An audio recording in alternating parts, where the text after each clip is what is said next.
Before clocks ruled our lives and screens lit up our nights, there were slower secrets, buried in stone, ash, and silence. Tonight, we'll drift back to the Roman Empire. Not to hear of emperors and conquest, but of sewers, salt, and census, scrolls, quiet systems, forgotten routines, and the unnoticed people who kept an empire running. If you find yourself relaxing or drifting off halfway through, that's perfectly fine. That's what we're here for. And if something small stays with you, a detail, a sound, a rhythm, feel free to leave a comment. I'd love to know what your mind holds on to. Subscribe if you'd like more slow, sleepy stories like this. Let's begin. Beneath the grand columns and marble facades of ancient Rome, a quieter world existed, one not carved into triumphal arches or preserved in statues, but buried beneath stone streets and flowing water. It was a world of ash pits, latrines, clay piping, and aqueducts, a hidden network of systems designed not to impress, but to manage the most basic and necessary parts of life. Rome, so often remembered for its legions and emperors, also built one of the most extensive sanitation systems the world had ever seen. But these systems didn't begin with perfection. They began with inconvenience. In the early days of the Republic, long before the construction of the great aqueducts, most Romans dealt with waste the same way rural villagers across the Mediterranean had done for centuries. They buried it, tossed it into pits, or left it in the street for animals and rain to scatter. Chamber pots were emptied from second-story windows, often with little warning. The Latin phrase, cave ne cadas, watch you don't fall, was not always about tripping. Sometimes it meant, beware of what falls from above. The Cloaca Maxima, often translated as the Great Sewer, began not as a sewer at all, but as a drainage canal. Built in the 6th century BCE under the orders of Rome's kings, it was originally designed to carry stormwater away from the Forum, which frequently flooded. Over time, this channel was enclosed and expanded, eventually forming the backbone of Rome's subterranean sanitation system. But it would take many generations before the city adopted regular habits of cleanliness. Sanitation in Rome developed not through central planning, but through piecemeal problem solving. As the population grew, so did the waste, human, animal, and industrial. Tanners dumped chemicals into ditches, bakers swept ash into alleys, fishmongers flung spoiled scraps into the Tiber. The smell, it seems, was constant, and yet Rome was not indifferent. By the 2nd century BCE, the city had begun constructing latrinae, public latrines, not just for convenience, but to encourage cleaner habits.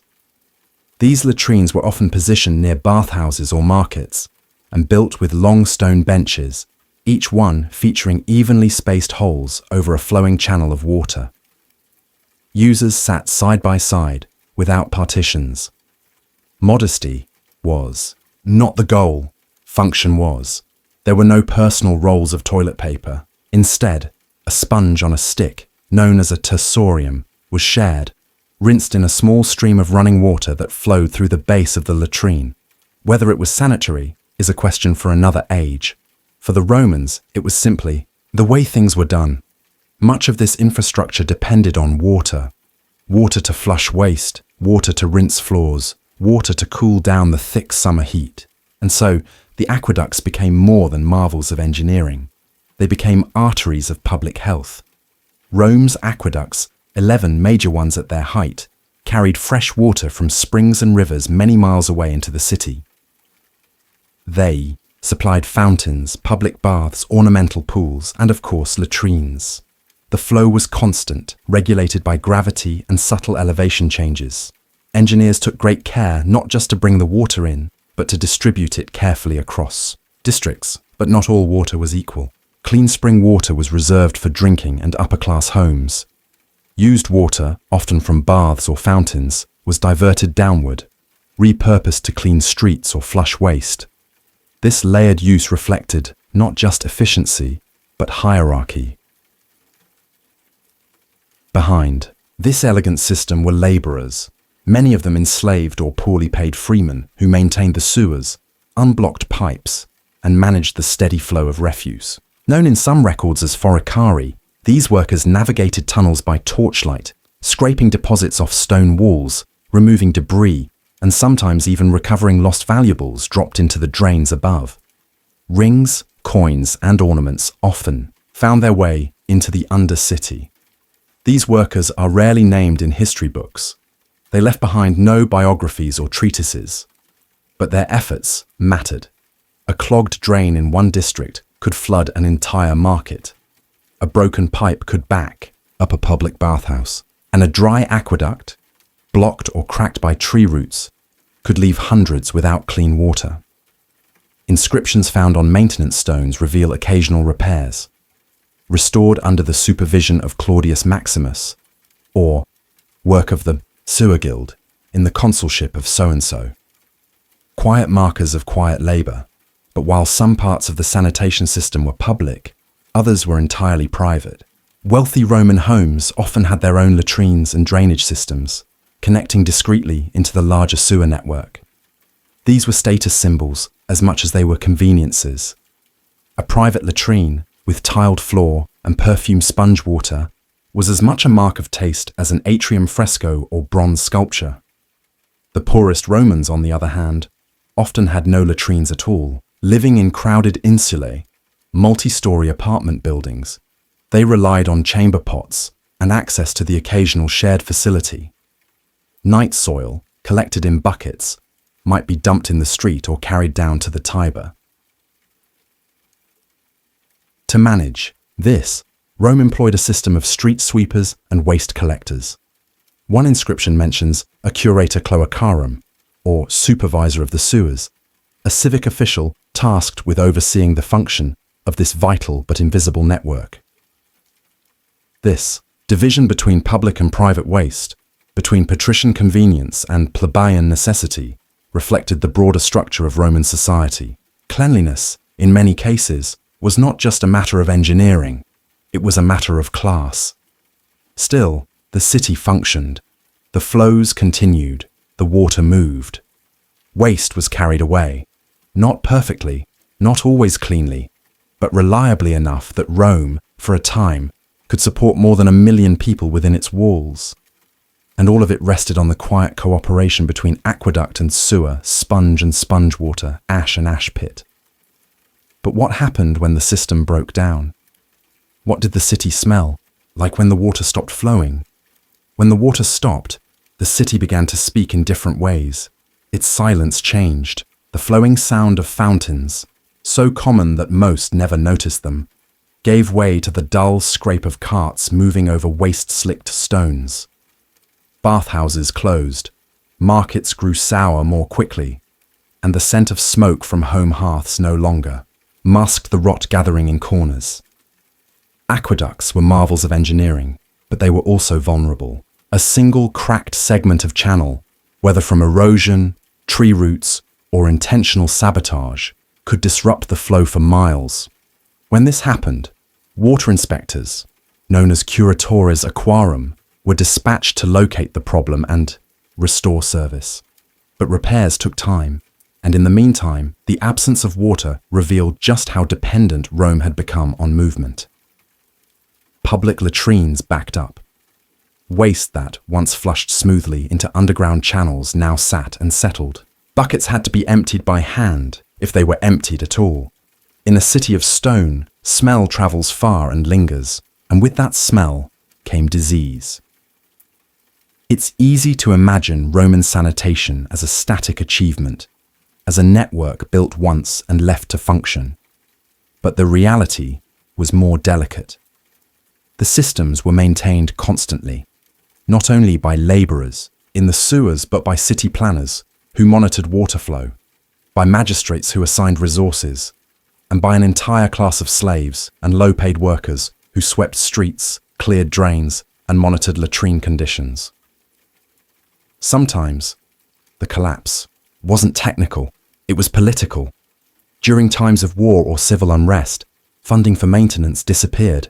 Corruption could delay repairs.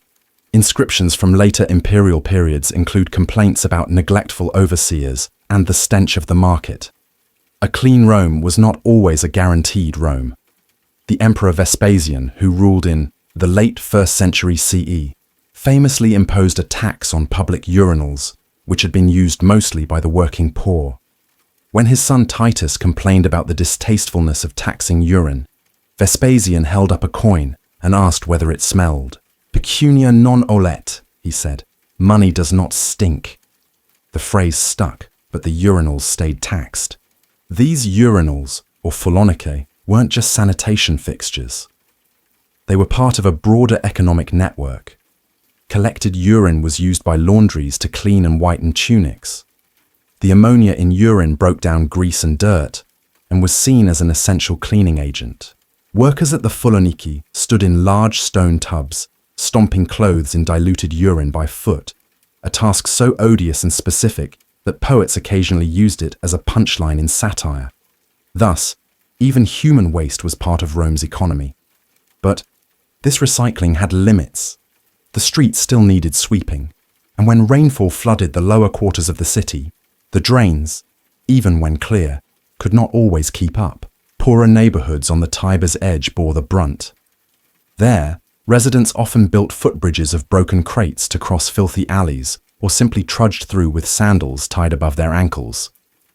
One mosaic from a villa shows two figures, with baskets on their backs, walking carefully around what appears to be a street puddle. It's tempting to see this as decorative, but to Romans, it may have been a moment of realism, a reflection of daily annoyances amid grand architecture.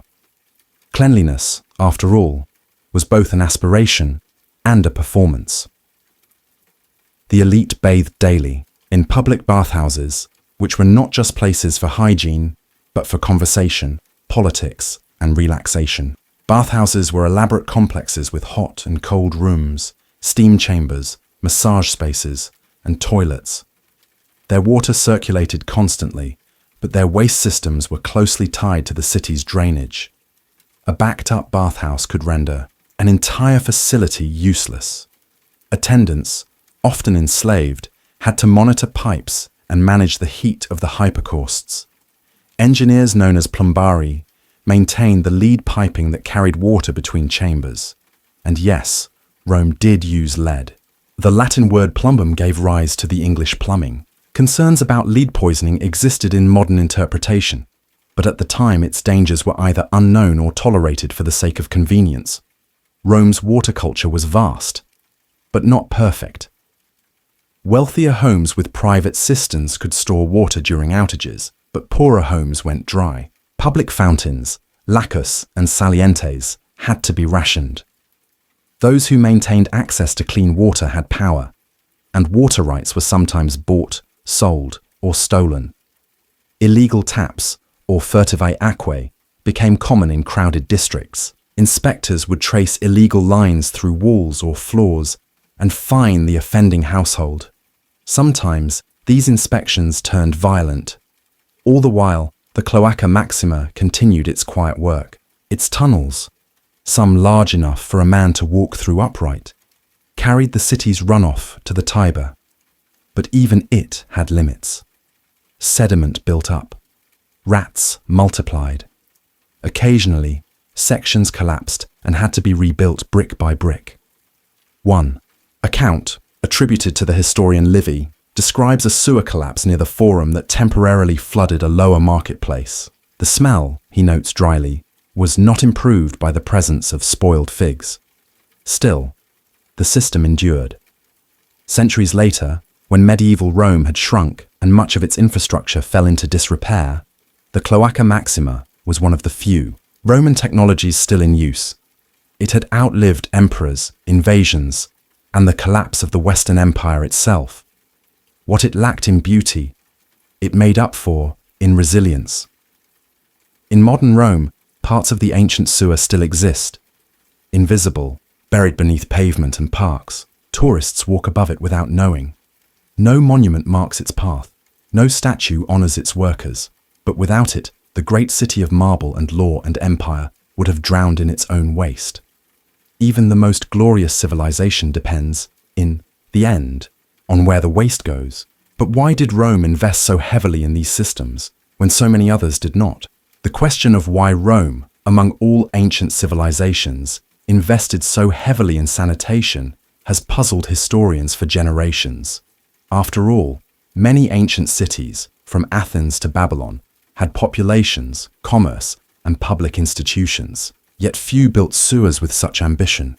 Few channeled water across valleys and hills for the sake of distant fountains. Few committed resources to the daily, invisible act of clearing human waste.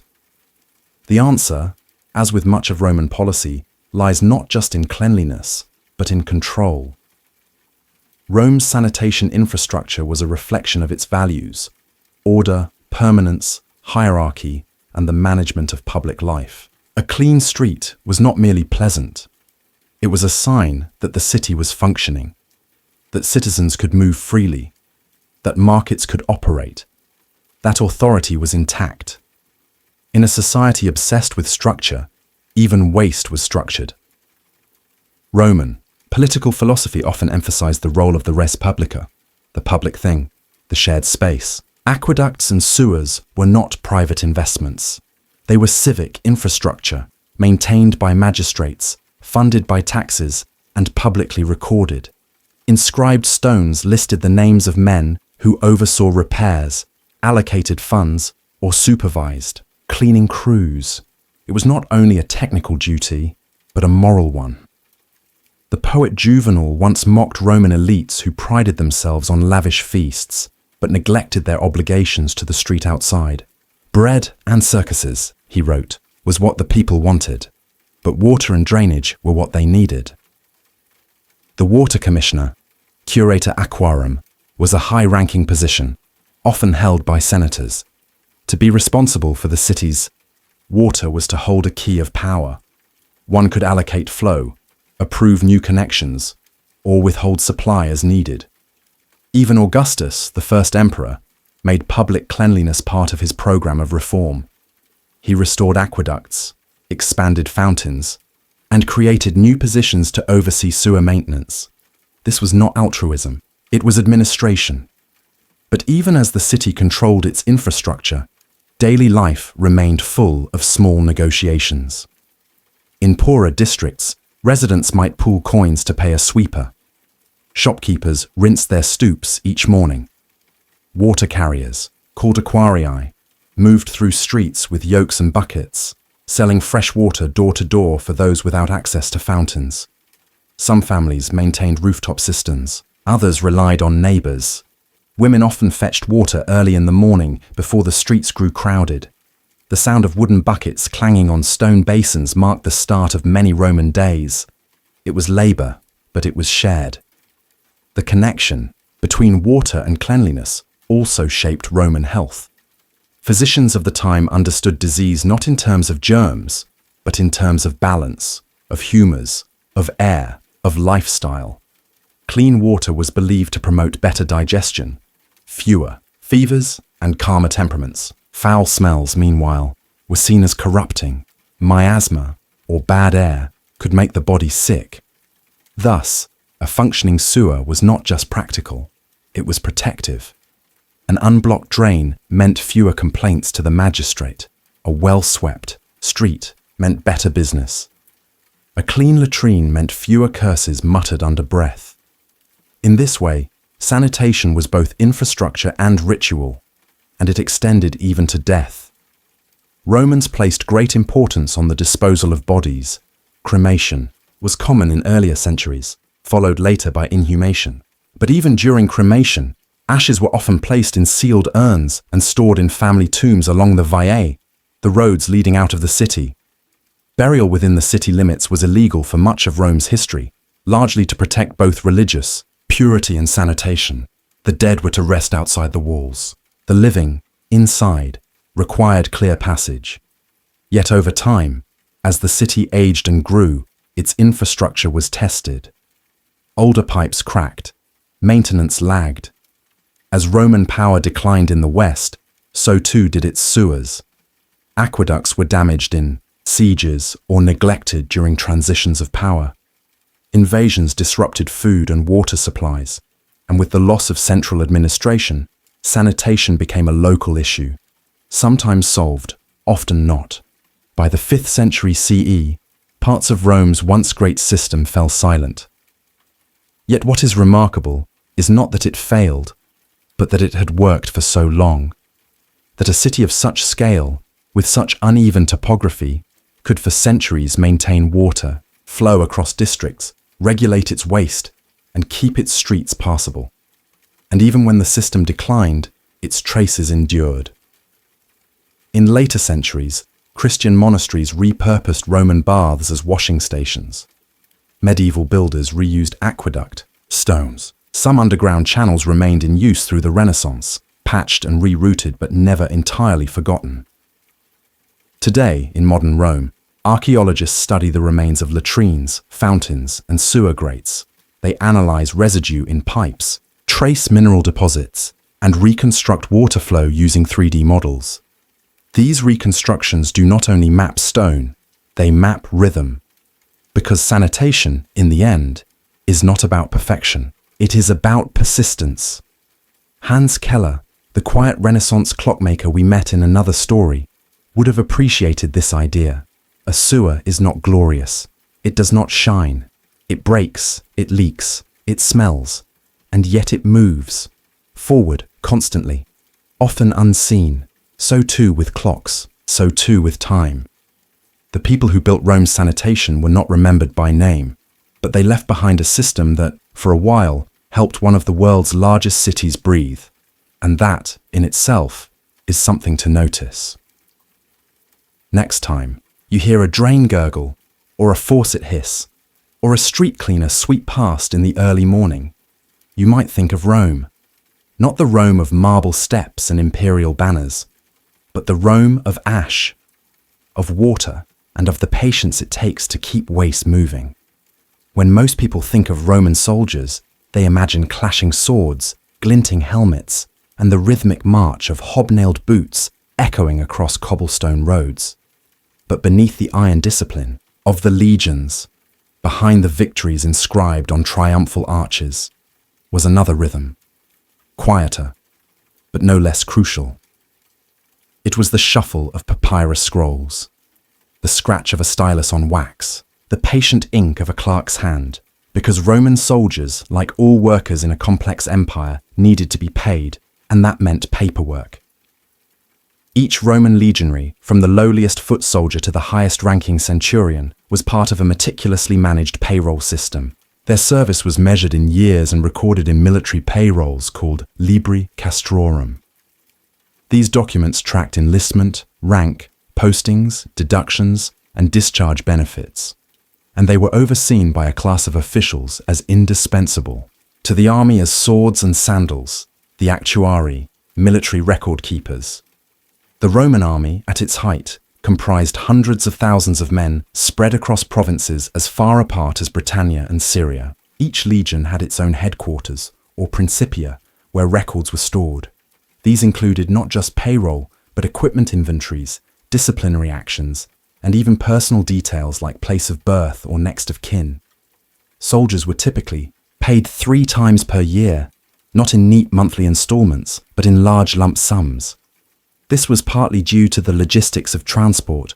Moving coins across mountains and rivers was no small feat, and partly a deliberate strategy. By spacing out pay, Rome reduced the risk of desertion. A soldier waiting on his next payment was more likely to stay loyal. Standard pay varied over time. During the early empire, under Augustus, a legionary earned about 225 denarii annually. Later, emperors increased the amount slightly, but deductions were common. The army charged for food, clothing, and equipment replacement. Some units even withheld a portion of pay to be awarded as a retirement bonus, known as a premium. Upon completing roughly 25 years of service, a soldier could expect a lump sum, and often a small plot of land in a Roman colony, but only if the paperwork agreed. To ensure accuracy, legions kept detailed rosters, known as nomina, which listed each man's name, age, status, and service record. Promotions, punishments, wounds, all of it was entered. Some records were etched on bronze diplomas, others on wooden tablets, and many were transcribed onto scrolls. These documents were stored in chests and moved with the army when it travelled. Camp. Clerks were trained not in battle, but in order. They used wax tablets for drafts and finalized entries on papyrus or parchment. A miswritten name could mean delayed pay or lost inheritance. In cases of death, these records helped determine who received a soldier's belongings or any outstanding wages. Mistakes could lead to long delays, and, in some cases, appeals to higher commanders. So soldiers, though trained to fight, learned to respect their own files. Each time pay was distributed, it was done under the supervision of commanding officers and clerks, often in public ceremony. Bags of coins were counted aloud. Witnesses were called. Each soldier would receive a tally, mark or have his name scratched off a list. Some scratched their initials into coins to prevent theft or replacement. One surviving account tells of a centurion who withheld payment from a soldier whose name had been incorrectly transcribed on the roster. The man had to wait 3 months, until a courier brought verification from a regional headquarters. In the meantime, he survived on borrowed food and small camp favors. His story was not unique. Trust in the system was essential, and it extended beyond money. Soldiers were issued diplomas upon discharge, formalized proof of honorable service. These documents were often made of bronze plates, hinged together and sealed with wax. They granted rights, Roman citizenship, for non-citizens, permission to marry legally while in service, an entitlement to land or pensions. Losing such a diploma could be catastrophic. Thus, many veterans buried them beneath their homes, sealed in ceramic pots. Others carved copies into stone. Archaeologists have found these diplomas across Europe, from the banks of the Danube to the fields of rural Britain, each one telling a quiet story of a man who waited, served, and finally returned. But not all. Paperwork served honorable ends. The army's record-keeping also enabled surveillance. Deserters were tracked using their personnel files. Unrest in the ranks could be suppressed through fines and censures. Loyalty reports, often written by fellow soldiers, were kept in files for years. Rome, it seems, believed in accountability long before the modern filing cabinet. In time, the bureaucracy of the legions became so complex that some commanders delegated all administrative duties to a separate officium or staff office. This office managed supplies, pay, promotions, and logistics. For many young recruits, the first face they met wasn't a drill master, but a clerk. And in times of peace, the paper often outweighed the sword. Fortresses became hubs of economic activity. Local villages traded with the camps. Paydays became minor festivals, with markets setting up just outside the gates. Soldiers lined up not only for their denarii, but for food, clothing, or trinkets. Tavern owners and blacksmiths came to know the rhythms of the pay cycle. A missed payment rippled through entire regions, and through it all, someone, quietly, consistently, had to write it all down. But what happened when that someone made a mistake? When the paper didn't match the person? Mistakes in the Roman military bureaucracy were not taken lightly. Not because they were rare, but because their consequences reached beyond the soldier. A missed name could delay a unit's payment. A duplicate entry might signal fraud. A clerical error in discharge records could mean a veteran losing citizenship rights he'd fought decades to earn. The consequences of paperwork gone wrong rippled through the carefully balanced structure of the legion. Legions operated like self-contained cities, complete with barracks, granaries, latrines, bathhouses, and a central headquarters. But unlike civilian life, military order hinged on record-keeping. Pay, discipline, leave, promotions, retirement, all depended on a system of writing that few common soldiers could fully read. Many were illiterate or only semi-literate. They trusted the actuary, the clerks, to protect their names, and the clerks in turn trusted wax. Each Roman camp maintained wax tablets, bound like primitive notebooks, where temporary notes were inscribed with styluses. These tablets captured daily rations, punishment details, and sick lists. In theory, each entry would later be transcribed onto scrolls for formal record, but when campaigns turned long, or weather wore down supplies, many notes remained only in wax, vulnerable to time, to smearing, to fire. Errors crept in quietly. Names might be misspelled, numerals reversed. A Syrian recruit might be listed as Thracian.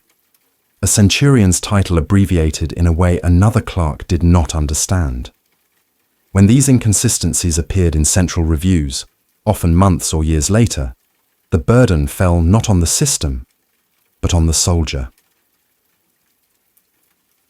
There are recorded cases of disputes where soldiers appealed their records. Some brought witnesses to verify their years of service. Others traveled hundreds of miles to administrative hubs in Alexandria or Antioch to plead their case before a regional procurator. These journeys took time and money. Many could not afford either. Forgery was both feared and practiced. A clever soldier might adjust a wax tablet or bribe a clerk to insert his name where it didn't belong. There were cases where two soldiers claimed the same discharge diploma, one genuine, one altered. Roman law was strict. Forging military documents was a crime punishable by death or exile. Yet desperation often pushed men to try. To prevent fraud, Rome introduced seals and signatures. Senior officers or commanders sometimes impressed a personal signet ring into the wax. Bronze diplomas were closed with lead seals and accompanied by matching internal copies, both bound with string and stamped with official emblems. Breaking a seal prematurely invalidated the record. Still, these precautions could only go so far. The further from Rome, the slower the communication. Provinces operated semi-independently, and during long campaigns, the chain of verification grew fragile. In Britain, where harsh winters and muddy terrains slowed couriers, soldiers might wait months for records to be confirmed. One surviving letter, preserved in a Roman fort in Vindolanda, includes a request from a soldier's brother, asking for clarification about enlistment years. He says he joined in the consulship of Glabrio, but I think it was the year before. This simple debate over dates could change everything. It might determine when a man could retire, how much back pay he was owed, or whether he qualified for land upon discharge. And so, many soldiers kept personal records, small slates or tablets etched with names, years, or basic notes, a sort of insurance against the system forgetting them. These artifacts, though rare, show an awareness. Service wasn't just about loyalty or duty. It was also about being remembered accurately. Meanwhile, the clerks worked under pressure. An error might bring shame. A backlog of scrolls could delay an entire legion's salary. Paydays were emotionally charged events. Soldiers expected fairness.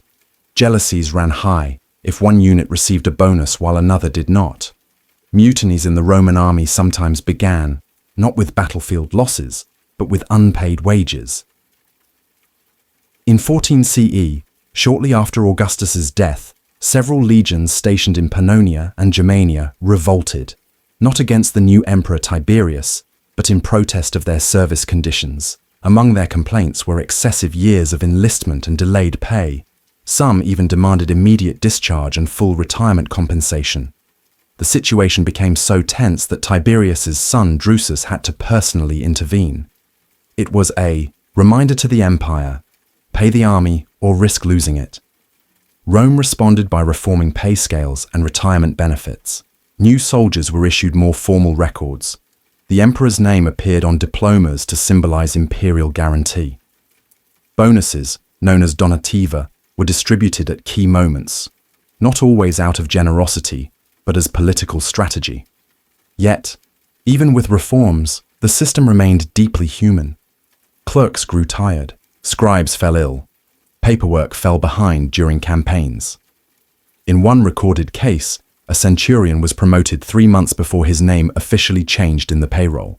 For that quarter, he was paid as a common soldier, and no retroactive adjustment was made. Despite these flaws, Rome's military administration was astonishing for its time. Few other ancient armies tracked their men with such detail.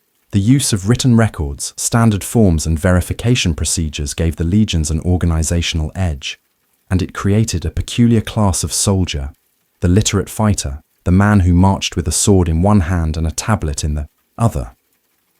Because in the Roman army, survival wasn't just about strength, it was about proof. But what happened when proof outlived the soldier? Who remembered the names carved in bronze when the voices were gone? Centuries after the last legionary marched, the paperwork remained. In dusty ruins from York to Dacia, fragments of military records still surface. Brittle slats of wood, rusted bronze plates, hardened blobs of wax bearing ancient fingerprints. These are not the grand monuments of emperors or marble dedications of temples. They are personal archives, dull, specific, and incredibly human. One such discovery, made in a Roman fort in Vindolanda near Hadrian's Wall, revealed a bundle of wooden tablets buried in a ditch. Among them was a birthday invitation from a commander's wife, a shopping list, and, most telling, a series of rosters. These included names, ranks, and duty assignments for dozens of soldiers. Some listed who was present, who was on leave, who was sick. Others noted shoe distributions, wool allowances, or the number of nails issued to repair barracks. There is a quiet poetry in these details. A soldier named Candidus receives an extra pair of socks. Another, Octavius, is granted a leave of absence. Reason unstated. In a world that moved by conquest, these small notations served as anchors. They reminded soldiers, and us, that being in the Roman army wasn't just about fighting, it was about being counted. And in Rome, being counted meant being recorded. After a soldier's death, his records were reviewed to determine whether final pay was due, and if so, to whom. Next of kin, named in advance, had to be verified. In some cases, the remains were returned with a tablet attached, listing the man's name, legion, and final station. Others were buried with their discharge diplomas, a final assertion of service sealed in bronze. Families sometimes petitioned for back pay, especially when soldiers died far from home. These petitions, submitted to provincial governors, were supported by copies of service records, witness statements, or sworn oaths. The paper did not die when the man did. It continued, moving slowly across the empire like a second funeral procession. Rome's obsession with record-keeping extended to its veterans. Upon retirement, many settled in colonies granted by the state, fertile land in newly conquered regions, often intended to pacify local populations.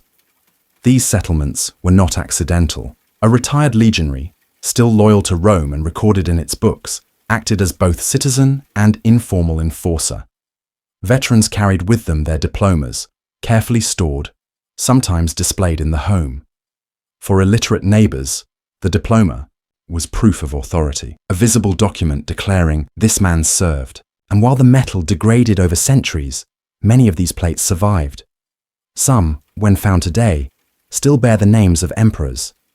They list the issuing officer, the recipient, the legion served in, and the privileges awarded.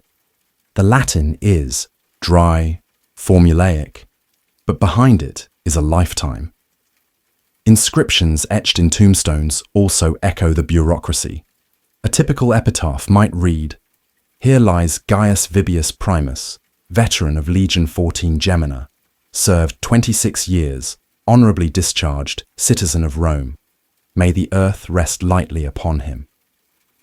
Even in death, Roman soldiers were categorized by years, by service, by entitlements. For those who remained in the army bureaucracy, the clerks and scribes who never fought but always counted, memory lived in ink and wax. They too left little behind beyond their writing. Rarely named in monuments, they are known only through the scrolls they preserved. But their contribution was foundational. Without them, a soldier had no past. Without their lists, pay could not be issued, promotions could not be tracked, rewards could not be justified. Their handwriting was a quiet form of power, and in a system built on both discipline and trust, that power mattered. There is something remarkably modern about this structure. Today, governments issue IDs, pay stubs, retirement checks.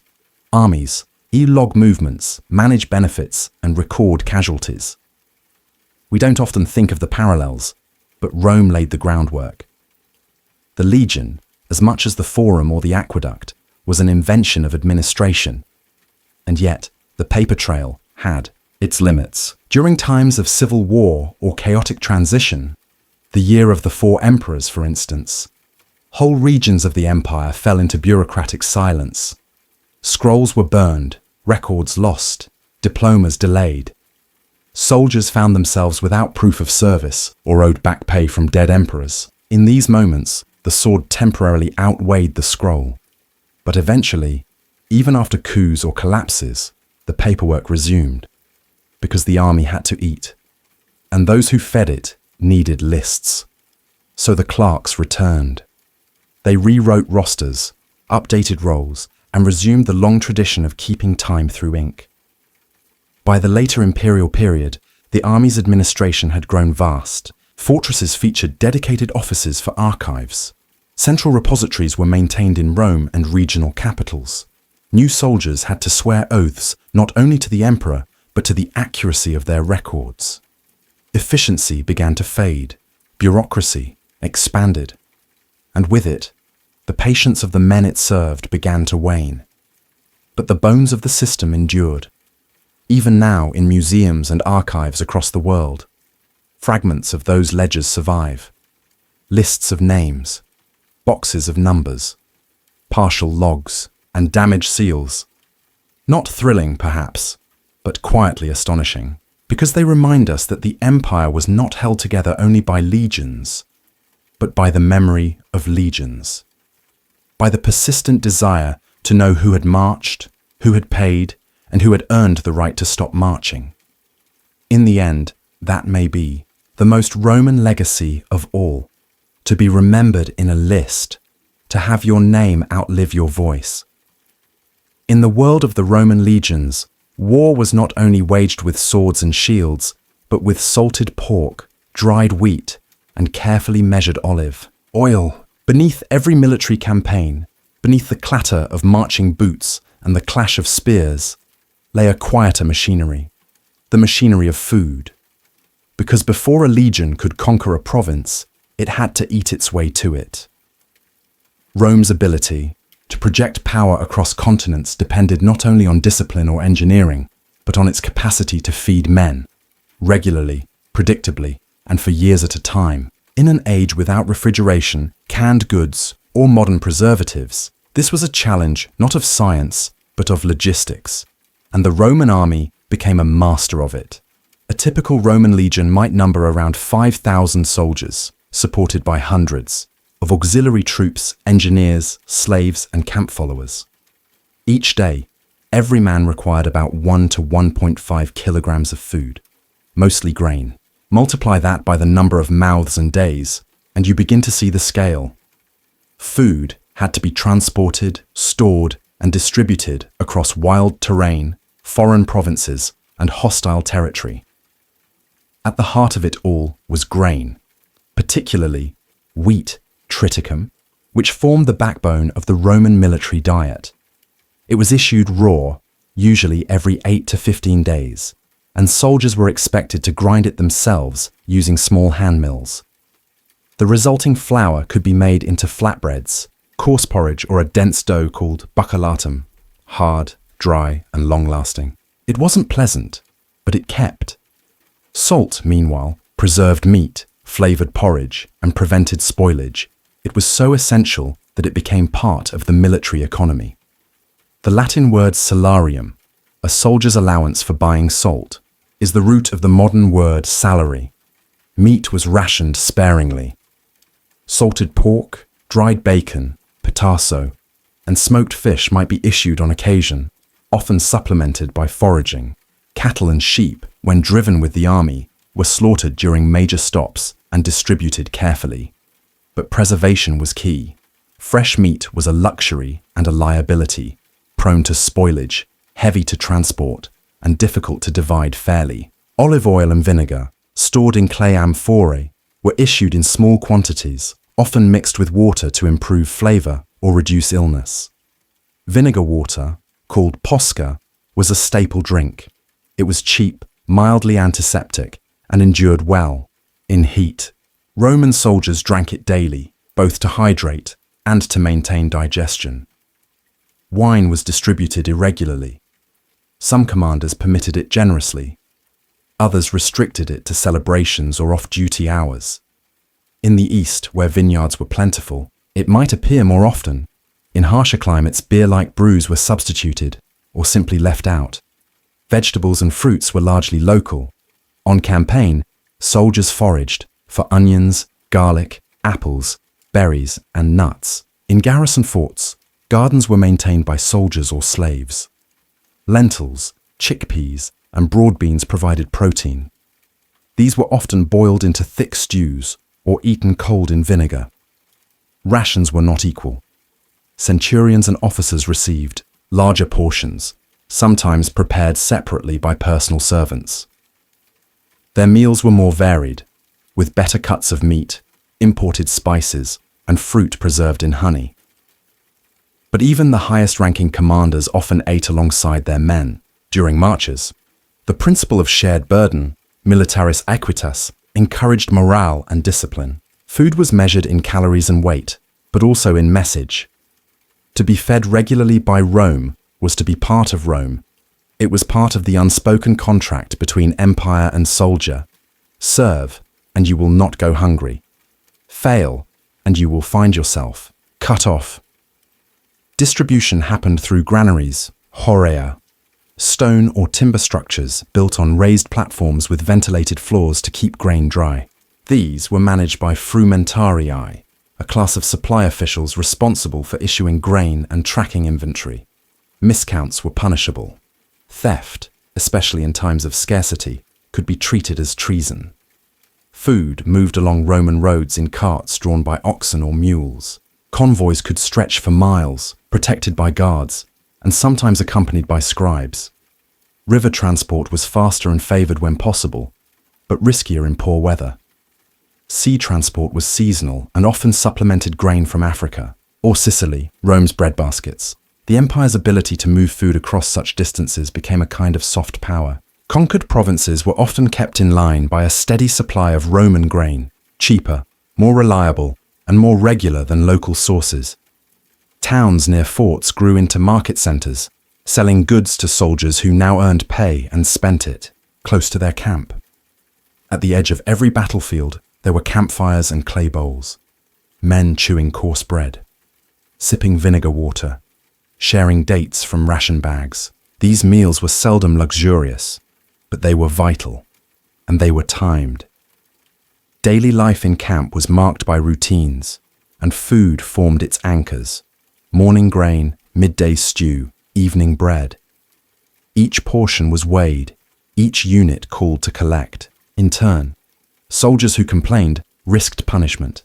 Those who hoarded faced fines. Food connected the legion to the state. And yet, hunger remained a threat. Delays in supply chains, spoiled stores, or enemy blockades could bring hardship fast.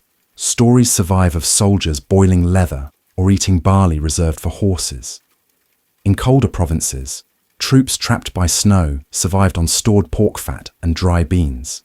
Still, the system mostly worked, not through brilliance, but through consistency. But what did soldiers do when the supply lines failed? When no carts came? When the granary was empty? When the supply lines failed, the legions adapted, not with ease, but with discipline.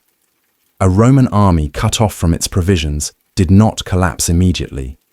It tightened belts, measured reserves, and prepared for what it called fruges in tempora fames, grain for the time of hunger.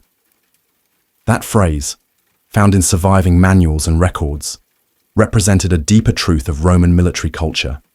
Hunger was expected, and so was survival. The first response was always rationing. Granaries might be locked and daily distributions cut. Soldiers would receive only half their usual grain. Meat would be suspended. Posca, the sour vinegar drink, might be stretched thinner or replaced with boiled water. Officers ate last to show solidarity, a small but symbolic gesture. In extreme situations, commanders implemented what was known as the modicus cibus, the modest meal. This protocol reduced all rations to the minimum needed to sustain labor and alertness. Meals became thinner stews, with fewer beans and more water. Bread was baked less often to save firewood and flour. Soldiers ground raw grain into mash and ate it cold. Foraging became essential. Roman units carried with them foraging rights, allowing them to enter local lands and take what they needed, ideally by trade, but often by requisition. In friendly territory, this meant negotiations with farmers. In hostile zones, it meant controlled looting. Foraging parties moved in groups of 8 or 10, armed and alert. They searched fields, gardens, orchards, and riverbanks for anything edible. Some Roman texts advise officers to rotate foraging routes so that no area is stripped bare too quickly. Others warn against over-harvesting, lest resentment lead to rebellion among locals. But in desperate times, restraint gave way to necessity. Evidence from military camps in Gaul and Germania suggests that Roman soldiers, when short on supplies, turned to unusual sources: acorns, wild roots, raw barley, even bark. Pliny the Elder described soldiers grinding nettle seeds into flour. Another account tells of men boiling sheep hooves for broth, or baking cakes of mashed beans mixed with ash. And yet, starvation remained rare. The Roman system had layers of fallback. Each legion carried reserve stores, known as reserves de frumento, often kept in sealed jars or buried amphorae. These were not part of the regular ration and were only opened under command. A well-run fort could feed its men for weeks, even without new deliveries. But the pressure mounted quickly. Soldiers doing manual labor, digging ditches, building roads, constructing fortifications, required over 3,000 calories per day. Reduced rations meant reduced strength, slower work, and eventually illness. Malnutrition showed first in the teeth. Soldiers developed sores, then fatigue. Infection became easier. Water, if unclean, added dysentery to the list. And once sickened, a soldier's chance of recovery in field conditions was poor. Medical units tried to adapt.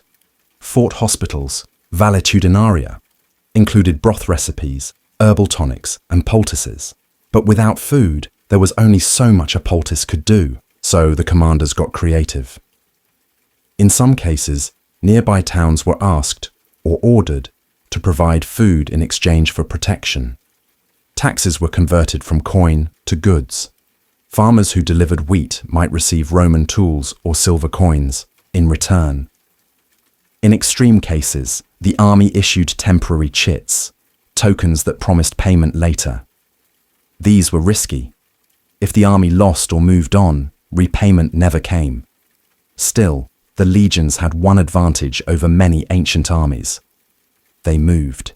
As communities, each legion included not only soldiers, but camp followers, unofficial civilians who traveled alongside the army. These included blacksmiths, cooks, washerwomen, merchants, and sometimes entire families.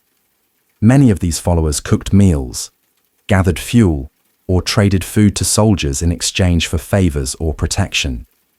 In some cases, they planted small gardens near semi-permanent forts, supplying onions, garlic, or herbs. Such gardens became important when the empire spread into northern climates, where food preservation grew harder. Salted meat spoiled in damp air. Grains molded more quickly, amphorae cracked in freezing weather. Soldiers in Britannia or the Rhine frontier needed hardier food: dried peas, smoked hams, turnips, and sour bread that could survive storage. Commanders also issued detailed marching orders that included food guidelines. These covered how far a soldier could stray from formation to forage, how much weight each man could carry, and how to distribute spoils from captured wagons. In siege conditions, extra food was stored in hidden caches, behind walls, under floors, even buried in cisterns.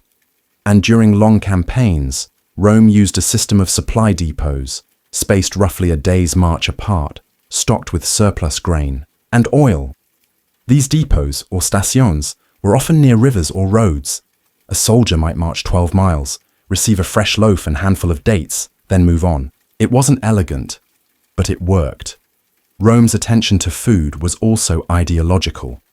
Statues and reliefs from military tombs often show rations, loaves of bread, bundles of wheat, jars of oil, alongside weapons. The message was clear. Victory came not just from strength, but from sustenance. Even in literature, food had meaning. In Virgil's Aeneid, soldiers eat cakes made of flour and water, using them as plates before realizing, mid-meal, that they've fulfilled a prophecy.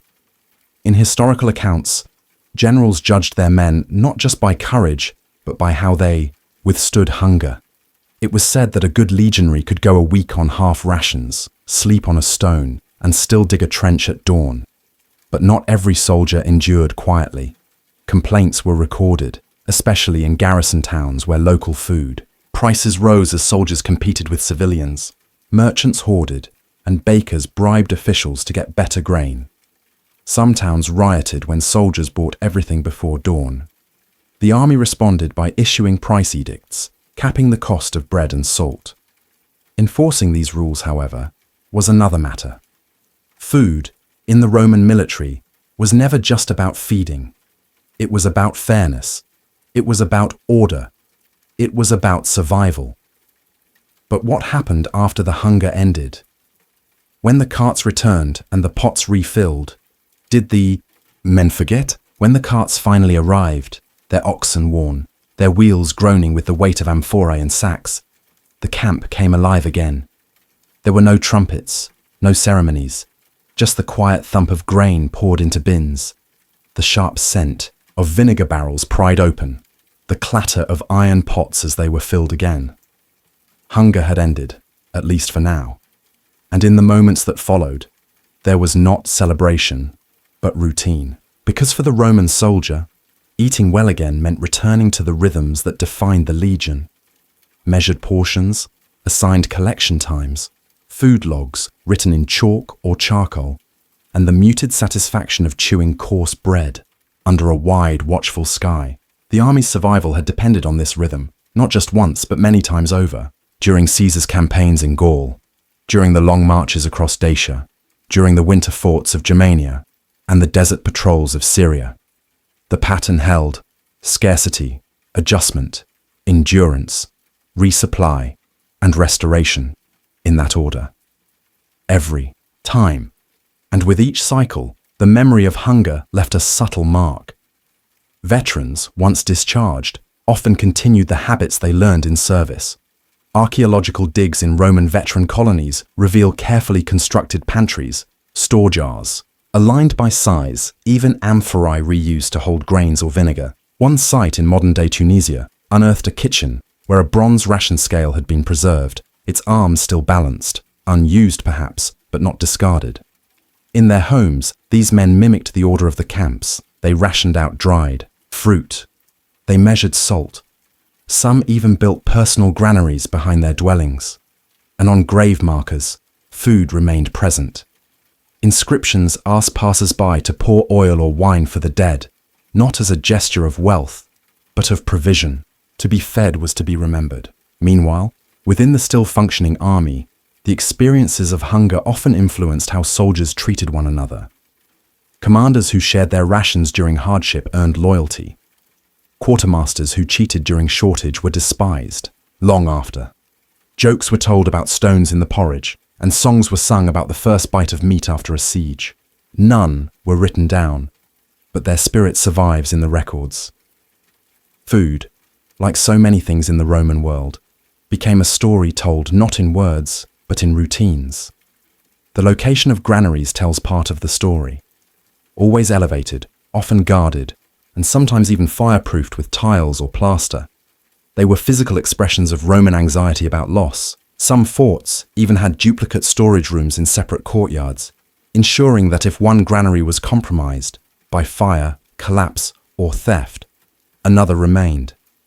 Inside, food was stored in massive dolia, clay storage jars that could hold hundreds of liters.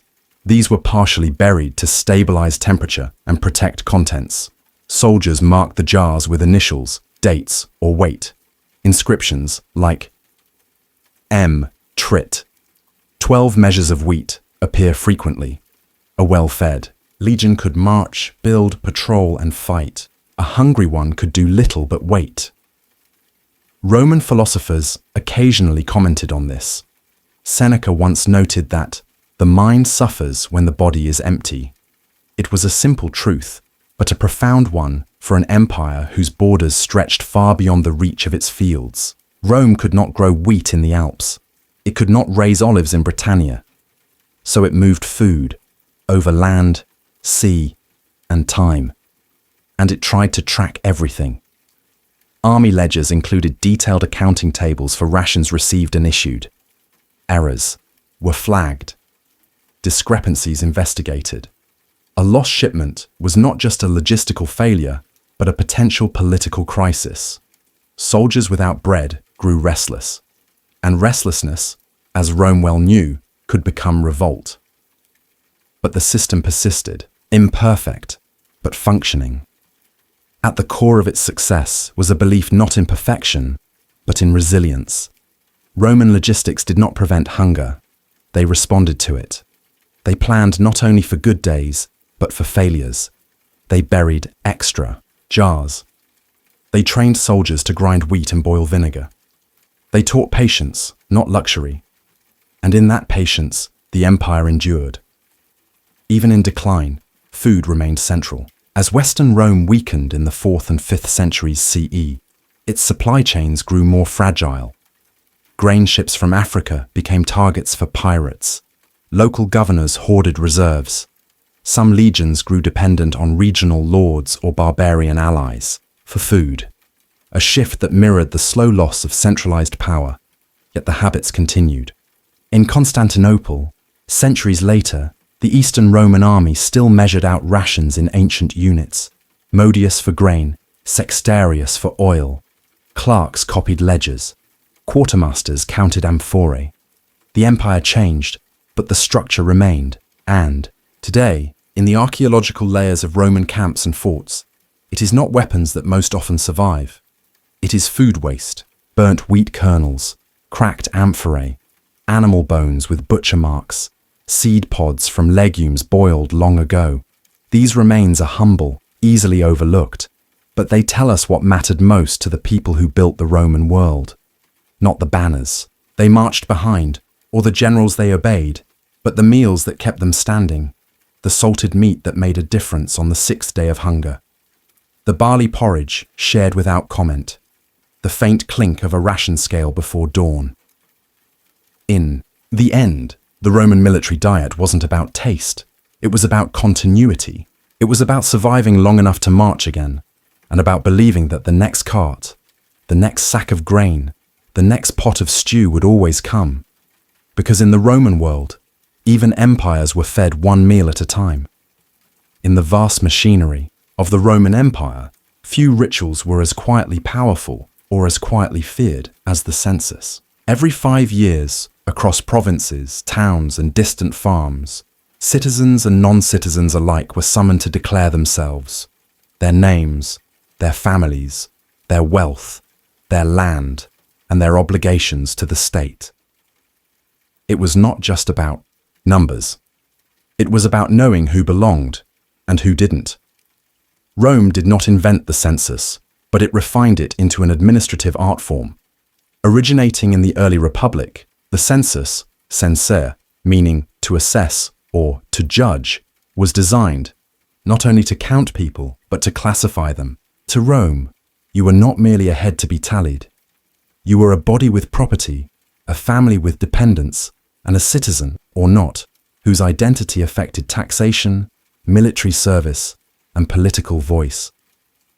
In the early Republic, the census was conducted by censors, 2 magistrates elected every 5 years for this specific duty. Their role was temporary, but their power was immense. Censors did not just collect data, they made moral judgments. They could demote senators for scandal, elevate citizens for loyalty, and strip men of voting rights if deemed unworthy. The census took place in the Campus Martius, a wide-open field just outside Rome's sacred boundary. Citizens were summoned in tribal and class-based groups, called centurii, and appeared in person to declare their status. Each man would announce his name, age, family members, profession, property holdings, and slaves. Declarations were made aloud to a clerk or scribe, then recorded on wax tablets, and later transcribed to more permanent scrolls. Women, while not counted directly as voters or soldiers, were recorded in household rolls. Children, too, were listed, especially sons who would soon become liable for taxes or conscription, and property mattered. The Roman census was deeply economic. Landowners had to list their acreage, vineyards, mills, livestock, tools, and even modes of transport. A single cart could tip a man into a higher tax bracket.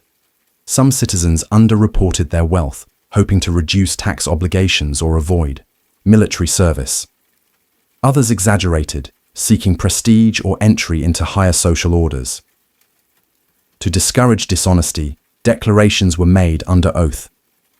False reporting was a crime, punishable by fines or, in some cases, public shaming. Still, auditors knew misreporting was common, especially in the provinces. To account for this, census takers employed local informants, wealthy elites, land surveyors, or regional officials who could verify or challenge declarations. And so the census was not only an event, it was a performance. Men dressed carefully before appearing. Families rehearsed their lines. In some districts, whole communities traveled together to declare. For freedmen or new citizens, the census was a rite of passage, the first official moment they entered Rome's legal consciousness. But the scope of the census was larger than any field. In the imperial period, censuses extended beyond Rome, across Gaul, Hispania, Asia Minor, Egypt, and Britannia. Each province was expected to maintain population rolls, which were updated regularly and reviewed by visiting officials. In Egypt, surviving papyri reveal household declarations that included names, ages, professions, and marital status. These declarations helped the empire manage taxes and allocate grain, but they also revealed daily lives. One scroll from 104 CE lists a woman named Thermotharion, aged 27, living with her 2 sons and an elderly mother. Her declaration includes her weaving tools and a leased goat. No grand villa, no politics, just one thread in the Roman tapestry, now preserved ironically more clearly than many generals. Rome's census had administrative goals, but also strategic ones. In times of war, accurate population data meant accurate military levies. Generals wanted to know how many able-bodied men were available. In times of peace, census records helped assess loyalty.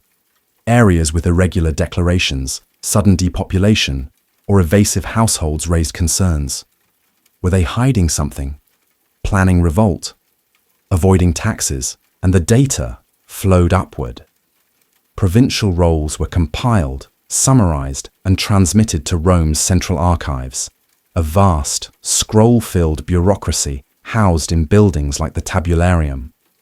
From these documents, emperors and their advisors could map the empire's human geography, who lived where, what they owned, what they owed. But the system was only as good as its scribes. Errors crept in.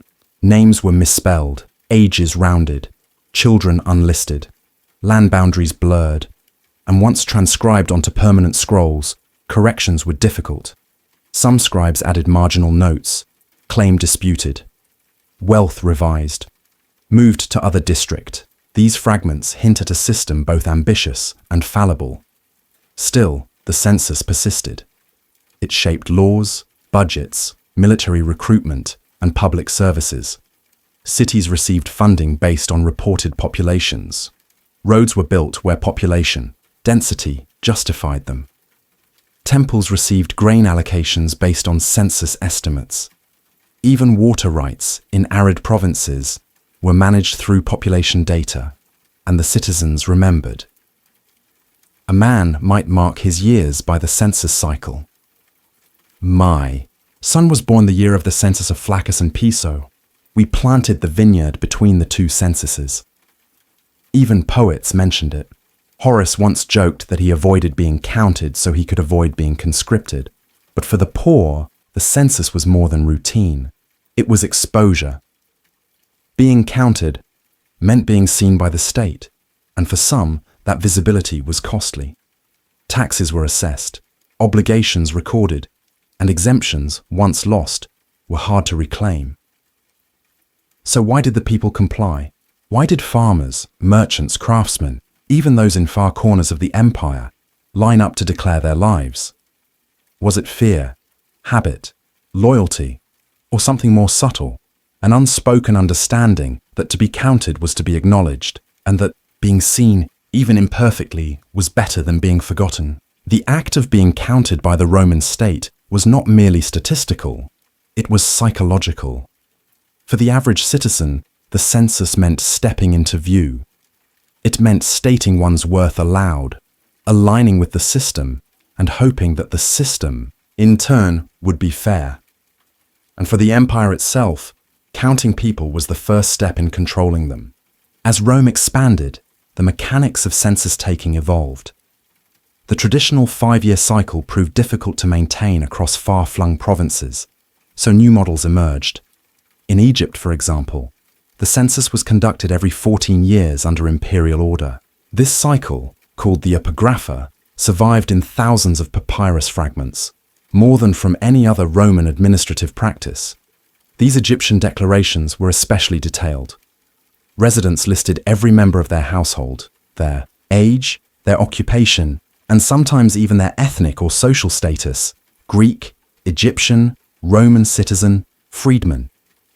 Some declarations included livestock, tools, rental income, or property disputes. They weren't standardized, and many were handwritten, suggesting a degree of informality even within the structured process. One such record, dated 119 CE, describes a family of linen workers. The father reports ownership of 2 looms and declares, his son not yet of conscription age. Another, from a widow named Isidora, pleads exemption from taxation due to illness. She lists her only possession as a cooking pot and an old roof. These were not abstractions, they were personal moments, framed in administrative language. The information gathered wasn't just for tax and military use. It flowed into a growing network of local registries. Cities maintained archives, sometimes carved into stone, more often written on scrolls and sealed in chests. These registries formed the basis for municipal planning. From them, magistrates allocated firewood rations, market licenses, or citizenship privileges. At the imperial level, data was aggregated. Regional governors compiled summaries of local rolls, which were then dispatched to Rome. There, imperial clerks compiled empire-wide tallies. How many citizens in Gaul? How many taxpayers in Syria? How many men of fighting age in Hispania? The goal was clarity, but the result was complexity, and so came the rise of a new class of workers, the tabulari. These professional archivists maintained scroll libraries, organized tax receipts, and issued certified copies of previous declarations. They operated in provincial capitals, temples, basilicas, and dedicated record halls. A single archive might contain thousands of documents: pay stubs, legal petitions, census rolls, property claims, each written by hand, filed by subject, and stored in labeled slots or chests. Training was informal but rigorous. Tabulari needed strong Latin, careful handwriting, and a deep understanding of legal formulas. A misplaced word could change the meaning of an entire property claim. A skipped line could omit a child from inheritance. Accuracy mattered, but so did clarity. In some archives, clerks used colored ink or marginal symbols to flag disputed items. Still, human error persisted. Scholars studying surviving census documents have noted frequent inconsistencies. Children listed twice, land totals that don't match tax records, families declaring different occupations in different years. Whether these were accidents, deceptions, or adjustments is unclear, but they suggest a system that, while impressive, was also deeply human. That humanness was visible during the census process itself. In Rome, the census had once been a solemn, even ceremonial affair. Families paraded to the Campus Martius. Wealthy, men brought their clients and household slaves in a demonstration of status. Children clung to tunics. Veterans wore their military diplomas around their necks to signal their service. At the end of each census cycle, a ritual called the lustrum was performed. This was a purification rite, a symbolic cleansing of the Roman people. A white pig, a sheep, and a bull were sacrificed, their blood offered to the gods, and the people declared whole and counted. The census, then, was not just statecraft, it was theology. In the provinces, where Roman traditions mixed with local ones, the process became more practical. Declarations were made at the praetorium, governor's residence, the city forum, or traveling census stations that set up in villages and market towns. Notices were posted in advance, listing dates and required documents. The notices were brief but pointed. All heads of household must appear. Fines will be imposed for failure to declare. In rural areas, Roman officials relied on local elites, landowners, priests, or retired soldiers to coordinate logistics. These elites, in exchange for tax favors or public prestige, helped gather declarations and vouch for their neighbors. Their participation smoothed the process but introduced bias. A favored neighbor might be undercounted, a rival overtaxed. Some communities viewed the census as intrusive. Stories of passive resistance, bribes, and false reporting appear in imperial letters and senatorial debates. A letter from the governor of Bithynia laments that farmers hide their sons during the census, claiming they are ill or away. The emperor's reply, believed to be Hadrian's, orders stricter verification, but warns against brutality. The tension between compliance and resistance defined much of Rome's administrative legacy. People obeyed, but not blindly. They negotiated, they pleaded, they delayed, and the empire, rather than crush such habits, often absorbed them. Systems became more flexible, rules adjusted, grace periods were granted. Still, the consequences of being miscounted, or uncounted, remained real. A man underreporting his land might avoid taxes temporarily, but if discovered, he could be fined double. A widow failing to declare might lose grain support from the local magistrate. A father who left his sons off the record might see them conscripted anyway, without notice or preparation. And yet, year after year, census rolls filled scroll after scroll, stored in dusty corners of archives or etched into wax that has long since melted. But what happened when an entire district went missing from the census? What did Rome do when its counts no longer added up? When an entire district vanished from the Roman census rolls, it did not go unnoticed. Rome might have ruled with swords and tribunals, but its true reach was often measured in numbers, and when those numbers faltered, the silence drew attention. A district that failed to submit its census returns triggered alarms in layers of bureaucracy. First, the local official, often a prefectus or magistratus, would be summoned to explain the absence. If illness, war, or natural disaster was to blame, leniency might follow. If evasion or rebellion was suspected, responses could be swift and harsh. At the core of this reaction was more than financial concern. The census was not just about taxation or military service, it was a test of loyalty. Submitting to the census meant recognizing Rome's authority. Failing to do so, even passively, was a kind of defiance. In border provinces or newly annexed regions, census disruptions were not uncommon. In Dacia and Mauritania, for example, entire villages would relocate during census years, hoping to avoid conscription quotas or new tax assessments. Roman administrators called this behavior subtractione populi, the subtraction of people. To counteract it, the empire deployed mobile census units. These teams, composed of clerks, soldiers, and local interpreters, traveled to remote areas to take declarations on site. They brought with them portable writing desks, wax tablets, and seals. They posted notices in marketplaces, held informal gatherings in temples, and sometimes even camped outside towns to wait for the hesitant. But when these efforts failed, more coercive tools were employed. Rome could impose temporary sanctions on non-compliant regions, suspending trade permits, denying access to water allocations, or withholding grain shipments. In rare cases, it dispatched legions. These weren't full invasions, but targeted occupations. Garrisons were established, local leaders were detained, census takers were reinstalled with military escort. Yet the empire recognized that force alone did not foster cooperation, so Rome also incentivized participation. Districts that complied efficiently with the census could receive tax remissions, infrastructure funding, or new civic privileges. Cities that exceeded census targets might be granted colonia status, an honorary designation that brought Roman citizenship and new economic ties.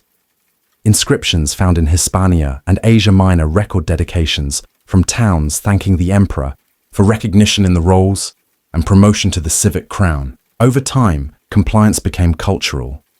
Just as Roman dress, language, and architecture spread across the empire, so too did census rituals.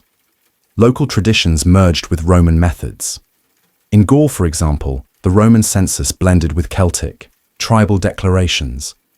In Egypt, existing bureaucratic systems were adapted to fit Roman models. The act of declaring oneself to the state became familiar, perhaps even expected. Still, accuracy remained elusive. Even in well-administered provinces, census rolls aged quickly. People moved, children grew up, properties changed hands. Epidemics could halve a village's population in weeks. Earthquakes could destroy archives. Fire could erase entire registries. Rome responded with census corrections, interim updates conducted between formal cycles, sometimes limited to cities, sometimes empire-wide. Inscriptions referencing these updates include phrases like updated by decree of the governor due to lost scrolls or restated under new magistrate. These corrections were not always consistent. In some cases, data from different cycles overlapped. Names appeared twice. Entire households were omitted, and so the empire developed a tolerance for imperfection. The census was not exact. It could never be, but it was functional. Rome did not need to know every person precisely, only enough to govern effectively. It operated by approximation, smoothing the edges of the empire's complexity into manageable patterns. It's this tolerance that makes the Roman census so fascinating today. Modern censuses strive for accuracy using computers, surveys, and satellite data. Rome used styluses, scribes, and sandals. Yet in many ways, the Roman system was more personal. People did not fill out anonymous forms. They stood before officials and spoke. Their declarations were witnessed, recorded, and often remembered. Sometimes, those memories lasted longer than expected. In one preserved census document from Oxyrhynchus in Egypt, dated to 142 CE, a father lists his 4 sons. One name has been crossed out and replaced. A note in the margin reads, "Deceased before harvest." It's not clear who wrote the note, perhaps the scribe, perhaps the father himself returning to update the record. Either way, the name remains visible, a faint ghost beneath the correction. Such moments remind us that the census was not just an administrative tool. It was a mirror of life, one that captured growth, loss, change, and continuity. In a world where most people left no written trace, being counted was sometimes the only way they entered history. And while the practice faded in some areas after the fall of the Western Empire, it endured in others. In the Byzantine East, censuses continued under new emperors. In the Islamic caliphates, tax records bore Roman influence. Even medieval monasteries kept population rolls modeled on Roman patterns. Today, archaeologists reconstruct ancient communities using these fragments. By matching census rolls with burial sites, property deeds, and tax receipts, they rebuild the shape of Roman life. How many children lived in a household? What tools were valued? How long people stayed in one place? The census, in the end, was never just about control. It was about connection, about weaving millions of people across continents into a single administrative thread, about saying, we see you, you exist, you matter to the structure, and in that recognition, perhaps, lay a quiet dignity. To be listed was to belong, even if just on a scroll. In the minds of most, ancient Rome rises in stone, grand temples, sweeping forums, marble baths echoing with water and voices. But behind the image of eternal Rome lay something far less glorious and far more bureaucratic. Paperwork, applications and permissions. Even the simple act of placing a brick could require approval, because in Rome, building meant power. Every structure, from a shopfront along a crowded street to an elegant villa in the hills, was more than shelter. It was a statement of wealth, of status, of belonging. And as the empire grew, so did the need to regulate who could build what, where, and how. At the heart of that regulation was a largely invisible process, the issuance of building permits. In early Republican Rome, construction was largely unregulated. Landowners built as they pleased, so long as they respected sacred boundaries and did not encroach on public roads or neighbors' property. But as the city expanded and its neighborhoods became denser, conflicts emerged. Buildings blocked light, overhung adjacent walls, or extended into shared courtyards. Fires spread easily between close-packed wooden structures. By the late Republic and into the imperial period, the city government, under both elected magistrates and later emperors, began to enforce zoning regulations, building height limits, and structural standards. The aediles, civic officials responsible for public order and infrastructure, became central to the process. They issued permits, inspected sites, and managed complaints. A builder seeking to construct or renovate a property had to submit a petition, often through a scribe or legal representative. This petition described the intended structure, its dimensions, materials, location, and purpose. Some were straightforward, like replacing a roof or repairing a cracked foundation. Others were more ambitious, adding a second story, converting a warehouse into housing, or erecting a new public fountain. The petition was reviewed, usually in the basilica, the central administrative building in most towns. Aediles consulted land records and zoning maps, rudimentary by modern standards, but functional. These maps, often drawn on wax tablets or carved into stone slabs, showed property boundaries, street widths, and easements for aqueducts or sewer lines. Approval was not automatic. Aediles considered several factors. Would the new structure cast too much shade on the street? Did the builder have the legal right to modify the property? Would it block a cedas's neighbor's view or access to sunlight? And crucially, was it structurally sound? These officials had access to building codes, especially in larger cities. One regulation limited residential buildings, insulae, to 70 Roman feet in height, roughly 20 meters. Others prescribed the spacing between columns, the slope of rooftops, and the materials permitted for walls and floors. After multiple fires devastated Roman neighborhoods, particularly the Great Fire of 64 CE under Nero, these codes became stricter. Brick and concrete were favored, wooden upper floors were discouraged, open flames in certain districts were restricted. Construction also required an inspection process. Approved permits came with a libellus, a written document sometimes posted at the site. As work progressed, inspectors visited to verify compliance. If deviations were found, larger walls, unapproved materials, or encroachments, the project could be halted. Fines were issued. In some cases, unauthorized portions were demolished. This bureaucracy, while tedious, reflected Rome's larger philosophy: order in all things. Just as roads were measured and aqueducts flowed at calculated gradients, So too did construction follow lines, legal, literal, and symbolic. And those lines were also political. Because permission to build wasn't just about safety, it was about status. Public buildings, temples, baths, theatres, were often sponsored by wealthy elites hoping to curry favour with the people or the emperor. These benefactors, called patroni, submitted proposals to fund and erect civic monuments. Their names were inscribed on plaques, their likenesses carved into pediments. But even these projects required permits, reviewed by the Senate or imperial councils, depending on scale and location. In provinces, the process echoed the capital. Cities like Carthage, Antioch, and Londinium maintained local councils, often modelled on Roman forums. Local dumvirs, chief magistrates, handled building approvals. Provincial governors could override decisions, particularly for large or controversial projects. Temples to the emperor, for instance, had to follow strict stylistic and structural norms. Unauthorized variations were considered disrespectful. Some structures were outright forbidden.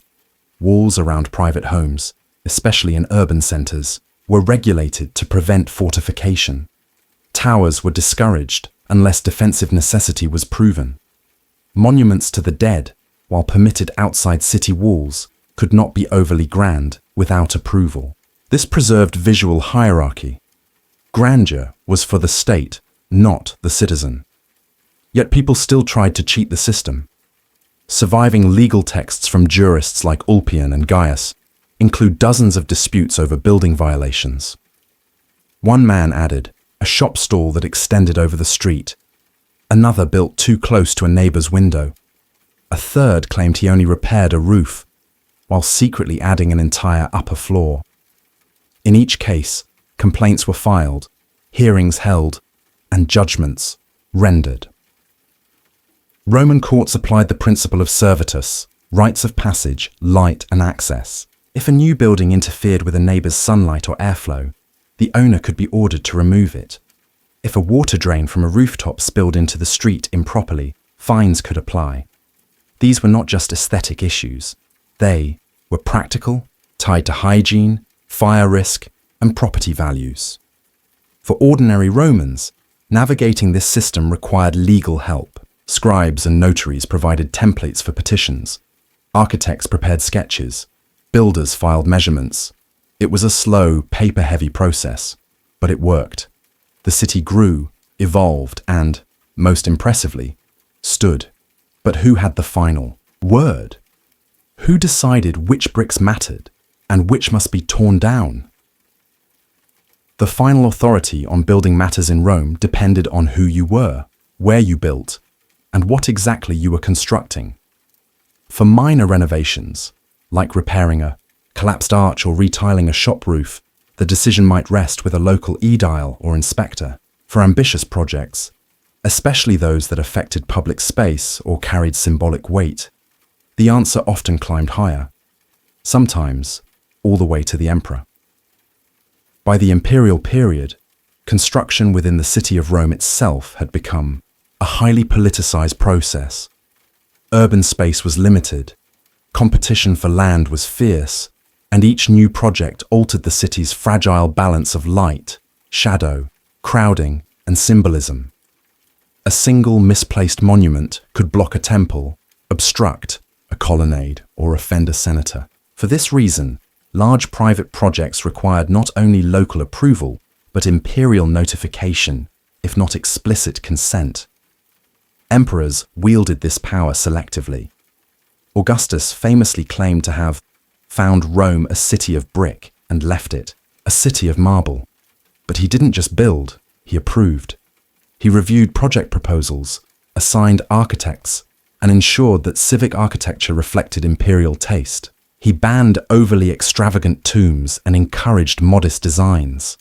Nero, conversely, treated Rome as a blank canvas, especially after the Great Fire.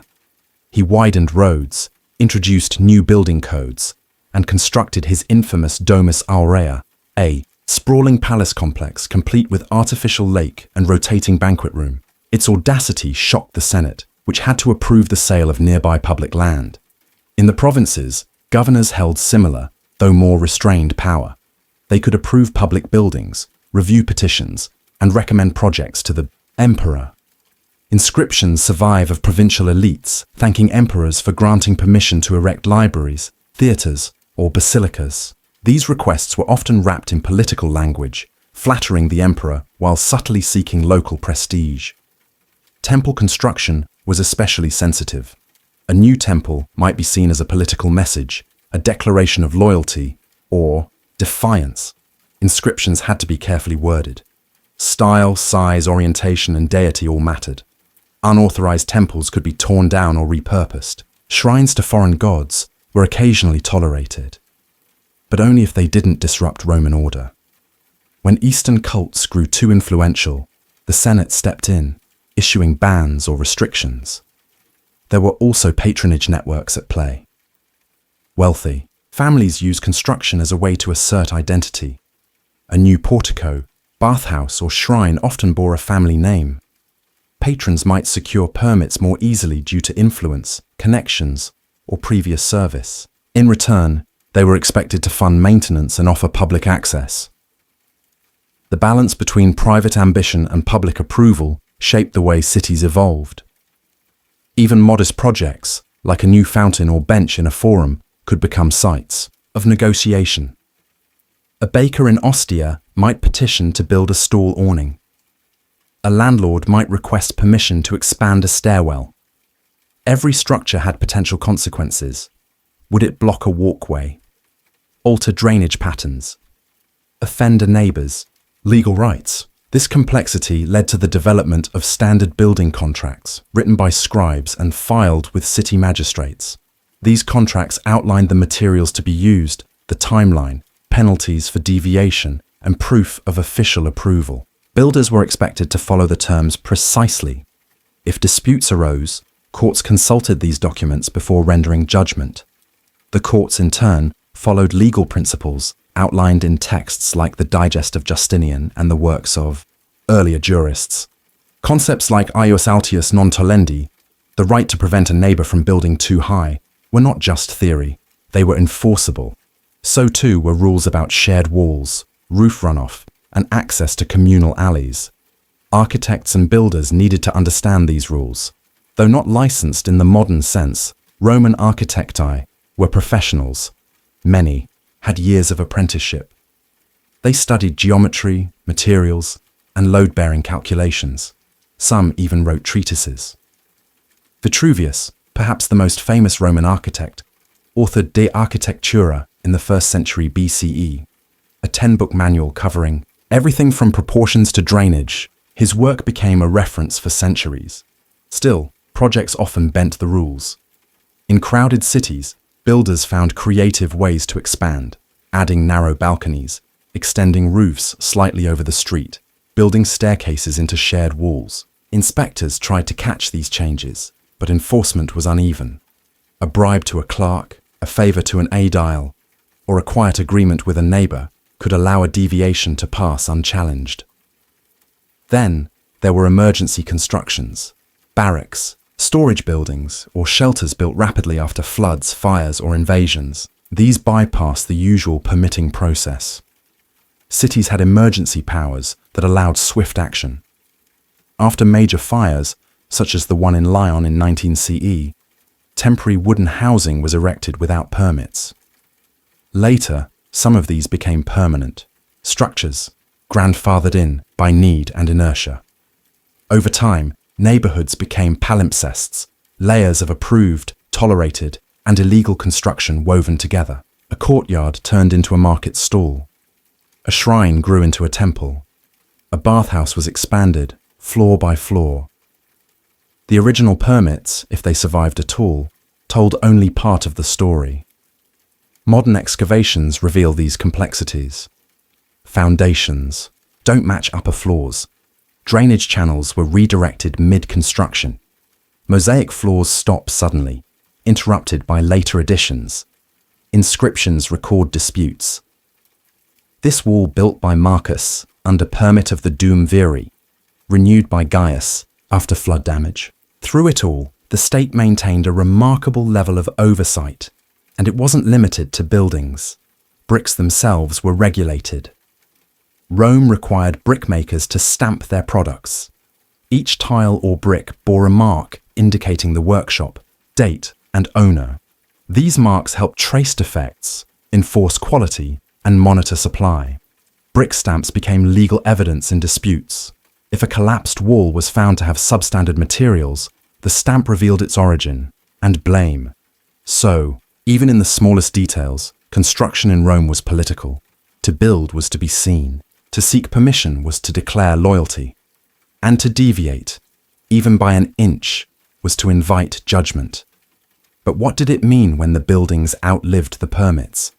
When time ignored what law once required? Long after the permits had faded, the buildings remained. Walls that once required approval stood quietly as emperors rose and fell. Arches sanctioned by magistrates outlasted the streets they bordered, and homes, some grand, some humble, endured for centuries their original paperwork, forgotten, their builders unknown. Rome, like many great cities, did not preserve its bureaucracy as carefully as it preserved its stone. The physical documents tied to building permits, petitions, approvals, boundary maps, were often written on papyrus, wax tablets, or fragile parchment. Few survived the centuries. Fire, rot, neglect, and reuse erased most of the administrative history that once governed every corner, column, and corridor. But the stonework kept its own records. Archaeologists today read layers of plaster, construction seams, and interrupted mosaic patterns to reconstruct the sequence of additions and renovations. Where scrolls are lost, mortar joints speak. A different grade of brick suggests a change in plan. An oddly placed doorway tells of later adaptation. A cistern filled with rubble hints at an abandoned expansion. These material traces reveal something the permits never could: how buildings evolved. A bakery, permitted as a simple oven and storefront, might slowly transform into a multi-level insula housing dozens of tenants. A permitted courtyard might be covered to create a dining room. A humble shrine, legal only as a niche in a wall, might gradually become a small temple, expanding stone by stone until it caught official attention. In many cases, such changes occurred without new approval. The original permit became a shield. As long as no new complaints were filed and no danger arose, the authorities often looked the other way. Practicality outweighed perfection.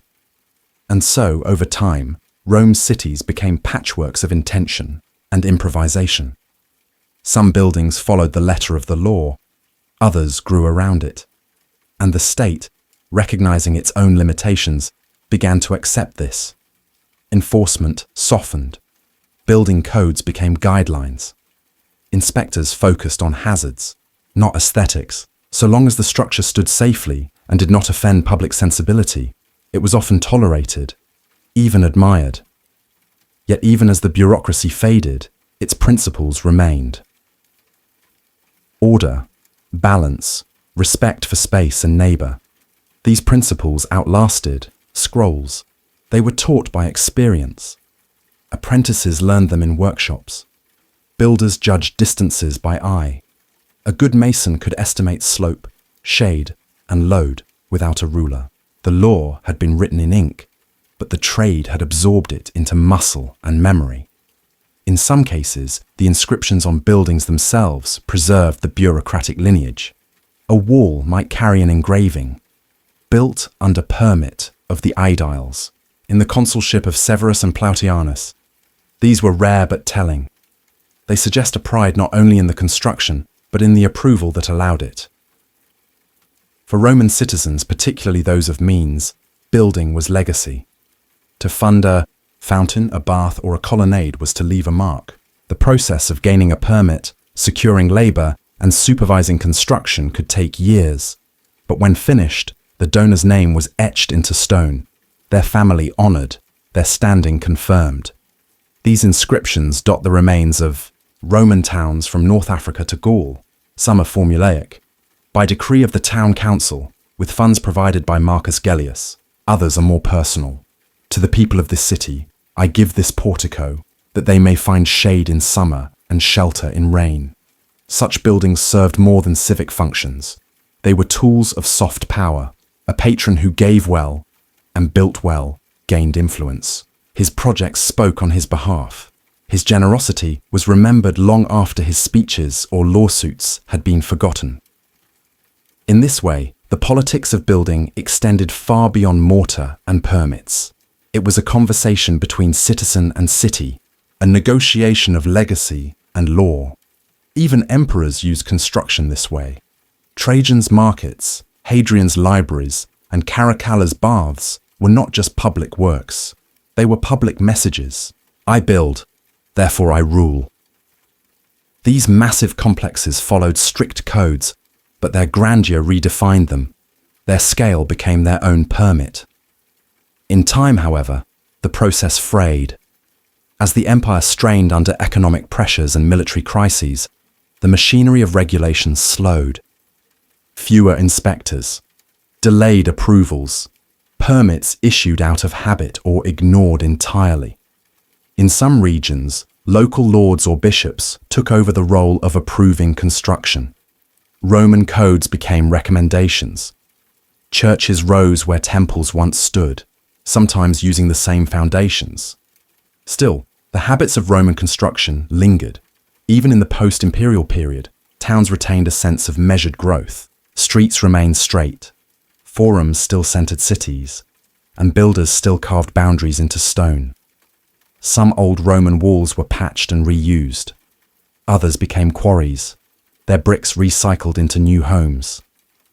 But even when scattered, the materials retained a kind of order. Today, as ruins are excavated and buildings studied, that order whispers back, a layer of brick stamped with a workshop seal, a drain that perfectly slopes toward a forgotten gutter, a line of worn flagstones leading to a vanished doorway. All speak of a world where to build was to belong, where the right to place a stone was governed not just by ambition, but by acknowledgement. Rome built with law as much as with lime, and perhaps that is why so much still stands. Because in regulating how to build, Rome taught its people something else: how to endure. When the sun dipped below the tiled rooftops of ancient Rome, a different city emerged, one of flickering oil lamps, hushed footsteps, and shadows that stretched across uneven stone. Daytime Rome was busy, loud, official, but nighttime Rome belonged to a different order. The watchmen, the firemen, and those tasked with keeping danger at bay while others slept. It is easy to forget that ancient cities were inherently flammable. Rome, with its timber upper stories, cramped alleys, cooking hearths, and oil-fueled lamps, was a city constantly at risk. Fires could start from an overturned brazier or a careless flame and consume entire neighborhoods before dawn. And in the dense quarters of the Subura or Transtiberim, where the poor crowded into insulae and shop fronts, fire was not a possibility. It was an expectation. To combat this, Rome developed a network of vigiles, night watchmen who also served as firemen, security patrols, and first responders. Established formally by Augustus around 6 CE, the Vigiles Urbani were divided into 7 cohorts, each assigned to 2 of Rome's 14 districts. The full force numbered around 7,000 men, with additional slaves, water carriers, and animal handlers at their disposal. Each cohort maintained a station house or excubitorium, equipped with tools of the trade: buckets, water pumps, axes, and iron hooks used to tear down structures to stop the spread of flames. These stations also stored grain and oil rations, rest spaces, and sometimes cells for detaining rowdy citizens. The vigiles worked in rotating shifts, patrolling by torchlight. They moved in pairs or small groups, their presence signaled by the clinking of tools and soft calls through the night. Unlike soldiers, they wore light tunics and carried short staffs. Their job was not to fight, but to watch. And watching mattered. They listened for the crackle of fire, the creak of overloaded balconies, or the sudden rush of footsteps in alleyways. They inspected taverns, ensured braziers were doused, and enforced curfews when in place. In dangerous weather, particularly dry winds or summer heat, extra patrols were ordered. Watchmen walked the same streets every night, learning where danger lived, which balconies leaned too far, which walls crumbled, which shopkeepers burned wood illegally. Their greatest enemy was delay. When fire broke out, the first moments mattered most. Runners were sent from door to door, banging on shutters. Others sprinted to the nearest cistern, drawing water with leather buckets. Portable siphones, early water pumps, were deployed where available. In wealthier districts, property owners kept their own water stores, sometimes guarded by private slaves or servants. But not all neighborhoods were equal. In poorer quarters, cisterns were scarce. Streets were narrow. Fire spread quickly from one insula to the next, leaping across wooden beams and oil-soaked walls. In these districts, the vigiles often had no choice but to demolish buildings ahead of the flames, tearing down facades to create fire breaks. The damage was immense. The alternative, worse. Fires were not just physical events, they were legal and financial disasters. After a blaze, property owners submitted claims to city officials, sometimes appealing for tax relief or rebuilding grants. Those found to have violated building codes, such as burning illegal fuels or constructing with flammable materials, could be fined or imprisoned. Inspectors reviewed the ruins, recorded damage, and reported findings in writing. Some homeowners, fearful of these consequences, tried to conceal evidence. They claimed their fire was started by vagrants or denied the use of illegal materials. The vigiles, when questioned, provided testimony. Their reports became part of the public record, but not all fire-related work involved flames. The vigiles also enforced nocturnal safety. They monitored suspicious movement, dispersed brawls, broke up drunken gatherings, and helped locate missing persons. In the absence of modern policing, they functioned as Rome's primary security force after dusk. They lit public lamps in districts that had them, and sometimes carried small oil lanterns on hooks. Their presence, while not military, served as a quiet deterrent. Muggings still happened, thieves still prowled, but the sight of a vigil, familiar to residents, brought reassurance. Despite their crucial role, vigils were not especially well regarded. They were usually freedmen, former slaves granted citizenship through service. Their pay was modest, their gear basic. They reported to tribunes, who reported in turn to Rome's urban prefect, the praefectus urbi. Promotions were possible, but rare. Many served for decades in obscurity. Still, some left their mark. Graffiti in Pompeii and Ostia mentions individual vigiles by name, often praised for bravery during a fire or rescuing a child. Inscriptions on tombs occasionally describe a life spent in service. Lucius, of the 7th cohort, who saved 3 from flame. These simple statements offer glimpses into lives rarely documented elsewhere. Over time, the vigiles grew more organized. They began to carry written patrol logs, noting routes, incidents, and inspections.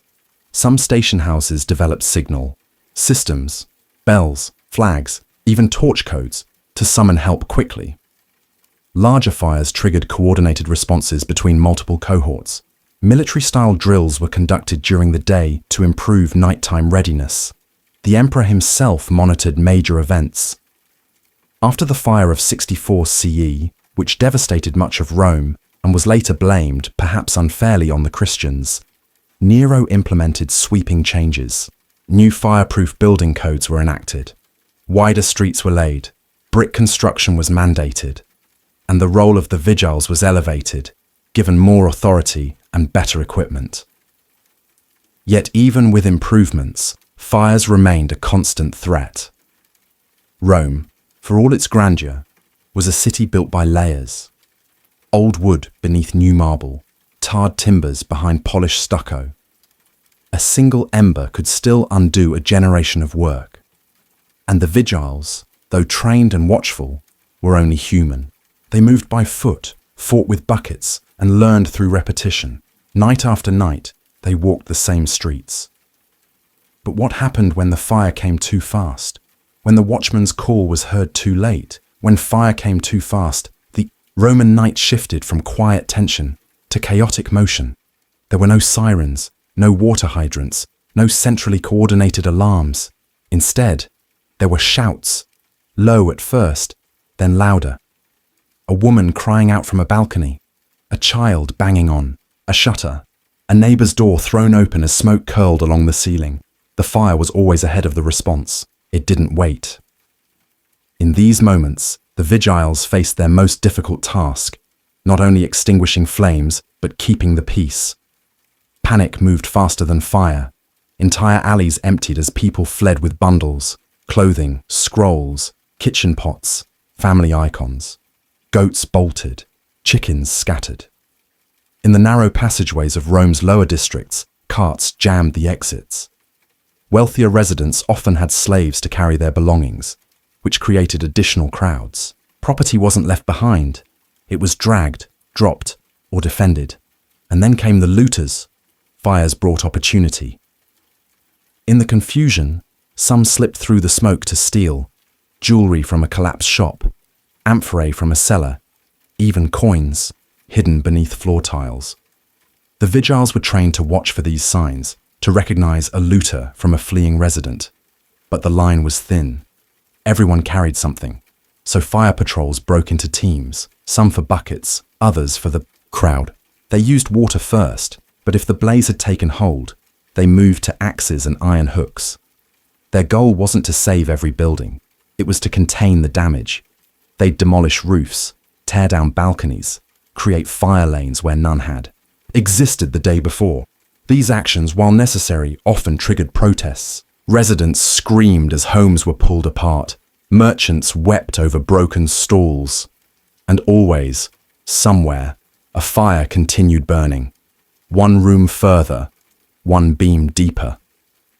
The vigiles worked with urgency, but without illusion. They knew they were, and often late. Their goal was never perfect preservation. It was interruption. In the aftermath of a large fire, investigations began almost immediately.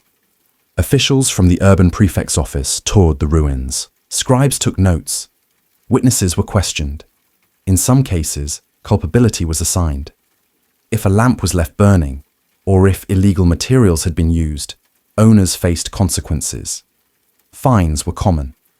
In serious cases, such as repeated code violations, confiscation or imprisonment could follow. There were also attempts to assess the scale of damage. How many insulae had been lost? How many residents displaced? Temporary shelters were constructed, often with the help of local patrons or neighborhood guilds. Bakers donated bread. Physicians treated burns. Stoneworkers and masons were hired on emergency contracts. But even amid recovery, tensions lingered. Many Romans lived on the edge, economically, physically, and socially. For them, fire wasn't just a disaster. It was a threat to identity. A man who lost his shop might never recover. A family that lost its home could be pushed into vagrancy. A freedman might lose the savings of a lifetime. The census rolls, tax, records, and even burial deeds could go up in smoke. And rebuilding came slowly. Though emperors often promised aid, funds were limited and priorities political. Wealthy areas were rebuilt first, sometimes with greater elegance than before. Poorer areas received temporary walls and mud bricks. In some cases, entire neighborhoods changed function. A burned market became a storage yard. A bathhouse was never reopened. In this uncertain space between destruction and renewal, the vigils returned to their routines. They walked the same streets, now changed. They inspected scorched timbers, checked cistern levels, and updated patrol routes. Fires left scars, but also new patterns. A cleared square might allow faster access. A new alley might shorten a response. These details were recorded in logbooks, passed along to the next shift, and remembered in walking paths. Yet not all dangers were visible. Rome's nights carried other hazards, invisible, creeping, and slow. Structural rot in wooden beams. Leaky oil lamps hung too close to curtains. Rats chewing through food sacks near hearths. a tipped brazier in a tavern, a badly sealed amphora of olive oil that might burst near a stove. The vigiles learned to see these signs, and they learned to warn. Some issued notices, nailed to doorposts. Remove brazier after dark. Cease storage of fuel in upper rooms. Repair roof beam above bakery oven. These were not formal citations. They carried no fine, but they marked a building and its owner for future attention. Repeat violators were added to watch lists. In worst cases, landlords were summoned to appear before the aediles or even the urban prefect. Rome's fire law, codified in parts of the digest, was strict if unevenly enforced. Safety was a civic duty, and when the state chose to act, it acted decisively. Still, despite all precautions, the city continued to burn. Fires were not just Roman. They were ancient. They were human. Every great city faced them. Alexandria, Antioch, Carthage, and Constantinople. What made Rome different was not that it suffered fires, but that it tried again and again to control them. Through policy, architecture, and human routine, through a brotherhood of watchmen whose names are mostly lost, but whose nightly walks shaped a safer city. Occasionally, their efforts were recognized publicly. An inscription on a small stone plaque from Trastevere praises a cohort of vigils for turning flame from temple door. Another, found in a tomb outside the Esquiline Gate, honors Tiberius Felix, who pulled 6 from ruin. These honors were rare but real. They suggest that Romans, at least sometimes, noticed the quiet labor of prevention. It's easy to forget the world before electricity, before fire codes and flame-retardant fabrics. A world where every night carried risk, where protection came not from sirens, but from sandals on cobblestones, where safety wore no armor, but walked with a torch and listened carefully in the dark. What did the vigiles feel, night after night, walking through a city that could ignite at any moment? What did they fear most, the flame or the silence that preceded it? As dawn approached and the lamps were extinguished, the vigiles returned to their station houses, some exhausted, some soot-streaked, some limping from loose stones in the dark. Their shift had ended, but Rome would wake with no memory of their work unless a fire had taken hold. Invisibility, for them, was a kind of success. A quiet night meant no reports to file, no lives lost, no structures torn down in haste. But the silence carried its own weight. The vigiles did not have monuments built for them. Their names were rarely carved into stone, except in the modest tombs of those who served long enough to die in uniform. They lived in a city that celebrated generals and magistrates, poets and gods, but not the men who hauled buckets, broke down doors, and chased embers into alley shadows. Still, their presence shaped the city. By the 2nd century CE, their role had expanded beyond patrols and firefighting. They assisted in crowd control during festivals. They stood guard at public games, watching for rowdiness or unrest. They escorted officials during inspections. Their station houses served as minor administrative hubs, places where citizens could report disturbances or seek aid after a nighttime incident. In some neighborhoods, the vigiles became fixtures of community life. Children learned to recognize them by their torches and cloaks. Tavern keepers knew their routes and offered watered wine on hot nights. Older residents greeted them from balconies. The nightly walk became a rhythm, both social and protective. It was said that a good vigil could smell smoke before it was seen, and hear a floorboard crack a block away. Such skills were not mystical. They came from repetition, from knowing every curve of every street, every door that creaked too loudly, every shop that kept its lamp lit a little too late. It was observation distilled into instinct. But the city never stopped changing. New buildings replaced old. Permits allowed for expansion. Narrow lanes became open squares, and old fire lanes vanished behind marble facades. The vigiles adapted. They updated their maps, revised their patrol routes, tested the new cisterns, and drilled for faster bucket handoffs. Fires evolved too. Bigger, hotter, more unpredictable. When Rome's population swelled in the later imperial period, so too did the challenges. More people meant more hearths, more ovens, more torches carried at night. Immigrants from far provinces brought unfamiliar building styles. Some burned dung for fuel, others stored grain in flammable baskets. The patchwork of customs and materials created new risks the old codes didn't anticipate. In response, emperors issued renewed decrees. Marcus Aurelius mandated the use of fireproof roof tiles in urban districts. Septimius Severus ordered that all upper floors of multi-story homes include access to ladders or ropes. These orders were copied and posted in public squares, enforced, when possible, by the vigiles. Compliance was uneven. In wealthier quarters, builders adapted. In poorer districts, corners were cut. Still, the vigiles watched. They became reluctant. Historians of risk, keepers of a knowledge that existed nowhere in writing. They knew which walls soaked up too much oil smoke, which staircases groaned under evening crowds, which baker let the oven burn overnight. Their warnings were not always heeded, but when something went wrong, they were the first to respond, and the last to leave. As the centuries wore on, and the Western Roman Empire began its slow unraveling, even this order began to fray. Fewer recruits joined the vigiles. Salaries stagnated. Corruption increased. Equipment grew scarce. Some station houses were repurposed.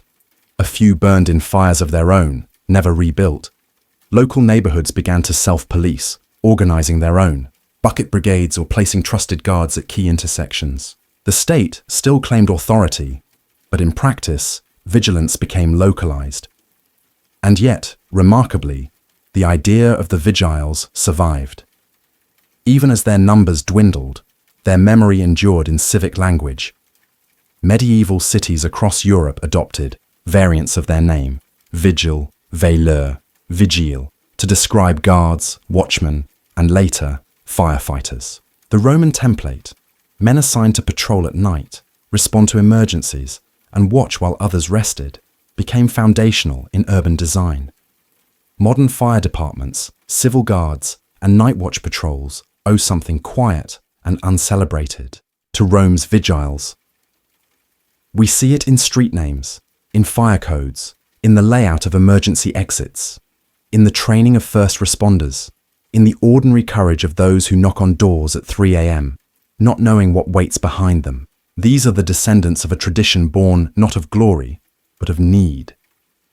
Today, tourists wander Rome's ruins by daylight, tracing the outlines of temples and colonnades, marveling at the grandeur of what has lasted. Few realize that what preserved, those ruins in part, were men who never touched marble, never held public office, never built anything meant to last. They carried buckets, they carried torches, and they kept the city from burning itself down. Not always, but often enough. And in the end, that was enough. Because Rome, for all its senators and statues, remained a city made livable by its invisible caretakers. The night belonged to them.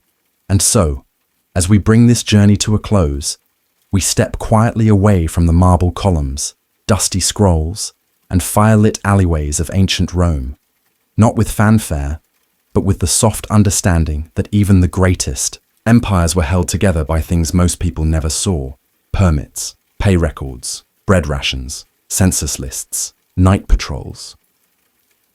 It was not always the emperors, the conquests, or the grand speeches that kept the Roman world moving, but the small acts, repeated daily, in corners overlooked.